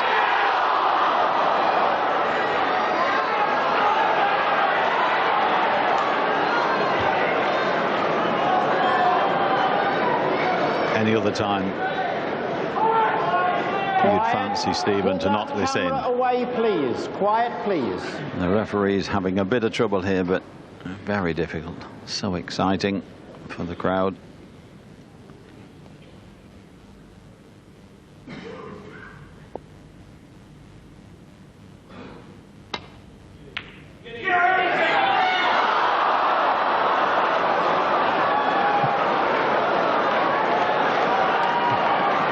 Well, Ray, this is amazing. I think I'm more nervous in the commentary box here.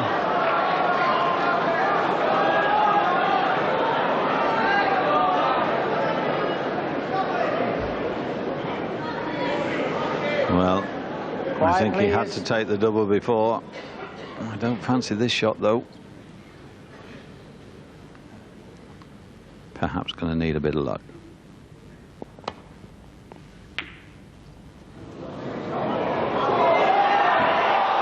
That's a good shot.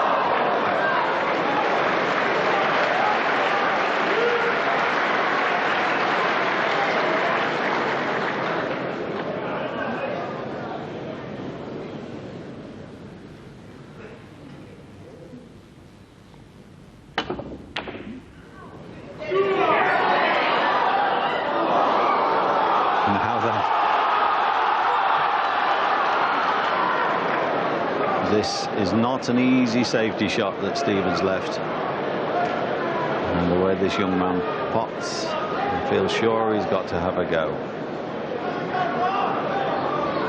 Stephen can't look. He didn't play the cocked hat double. That was just the angle getting in the way of the black going to the far cushion.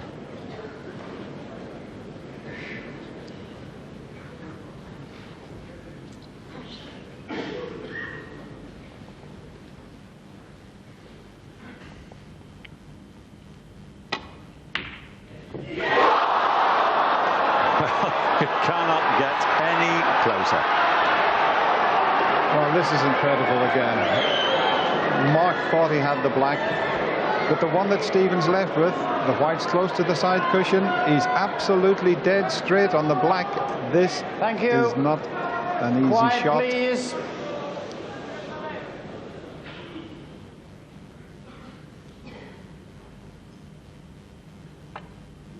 That's in, is it? No. It will be this time, I'm sure, and that 7th Masters title, I believe, has got away from Stephen Hendry. Nothing's easy though now, Dennis, is it? It wasn't the easiest of blacks, Ray. He was absolutely straight on it. He had to roll it. Please. And a tremendous cheer, really deserved for young Mark Williams from Wales. He's never been in front in this final against the world #1 until this very last frame. He's had a tremendous week.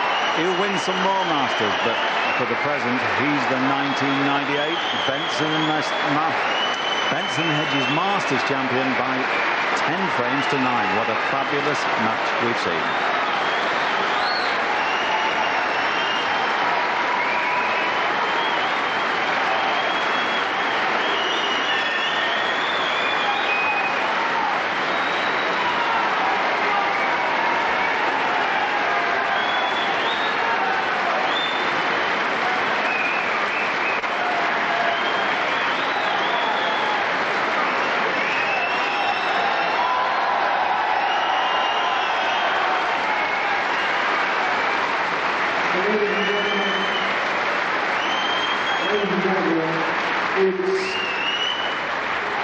It's impossible to know what to say after a final like that.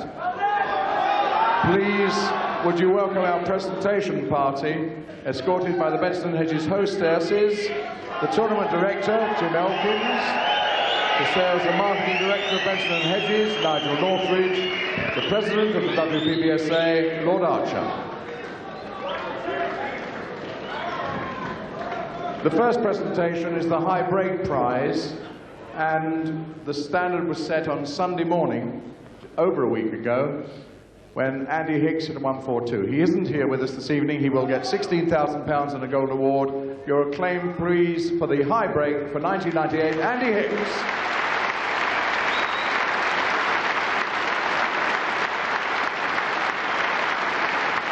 Andy Hicks 142, the 3rd highest break in the history of the Masters in 24 years. First match. There's never been a final quite like it here, and you can't have a final like that without two wonderful players. So please, the runner-up, Stephen Hendry.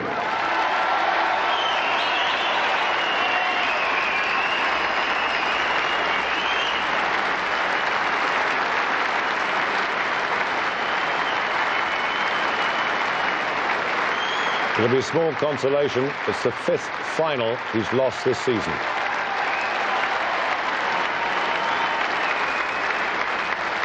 Now then, the man. For Stephen, a magnum of champagne and £75,000. Now, a Jeroboam of champagne, £145,000. And of course, the Benson & Hedges Masters Trophy for Mark Williams.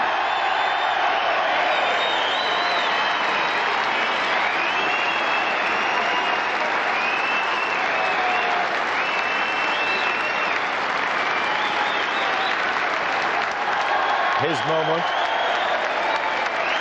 the first Welshman in 18 years to win the Masters, following in the footsteps of the great Ray Reardon, Terry Griffiths and Doug Mudgett. He won it on a re-spotted black.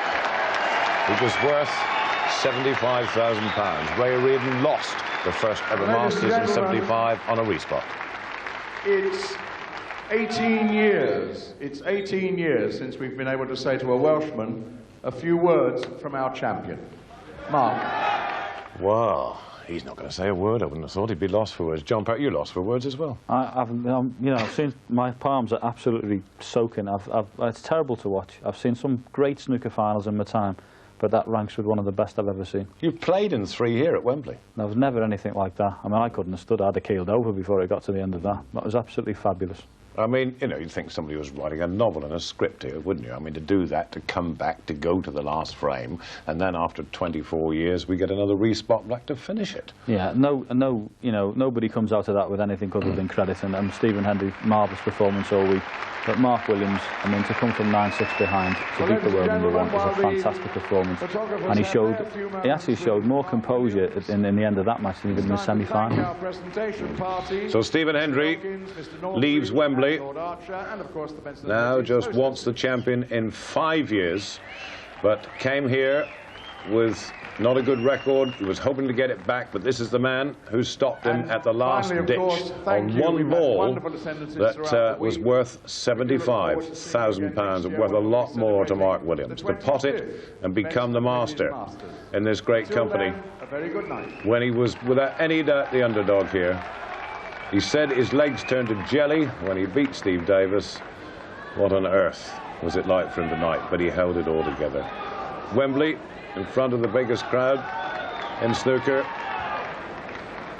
and he's produced the victory. I was saying, John, I mean, he came here as the underdog, definitely, in terms of this final. We know he's a great player. He's a world number 4, and he'd beaten Hendry in that British Open, 9-2. But this is a totally different game. Yeah, and Stephen, there's no doubt about it. Stephen in the other final, where he won 9-2, was shattered. You know, there's no, and he was on obviously in a lot better form today. Mark Williams' performance is up with anything he's produced as a professional. He'd be delighted with it. And the big thing about Mark is he is a big tournament winner. He's not frightened to win.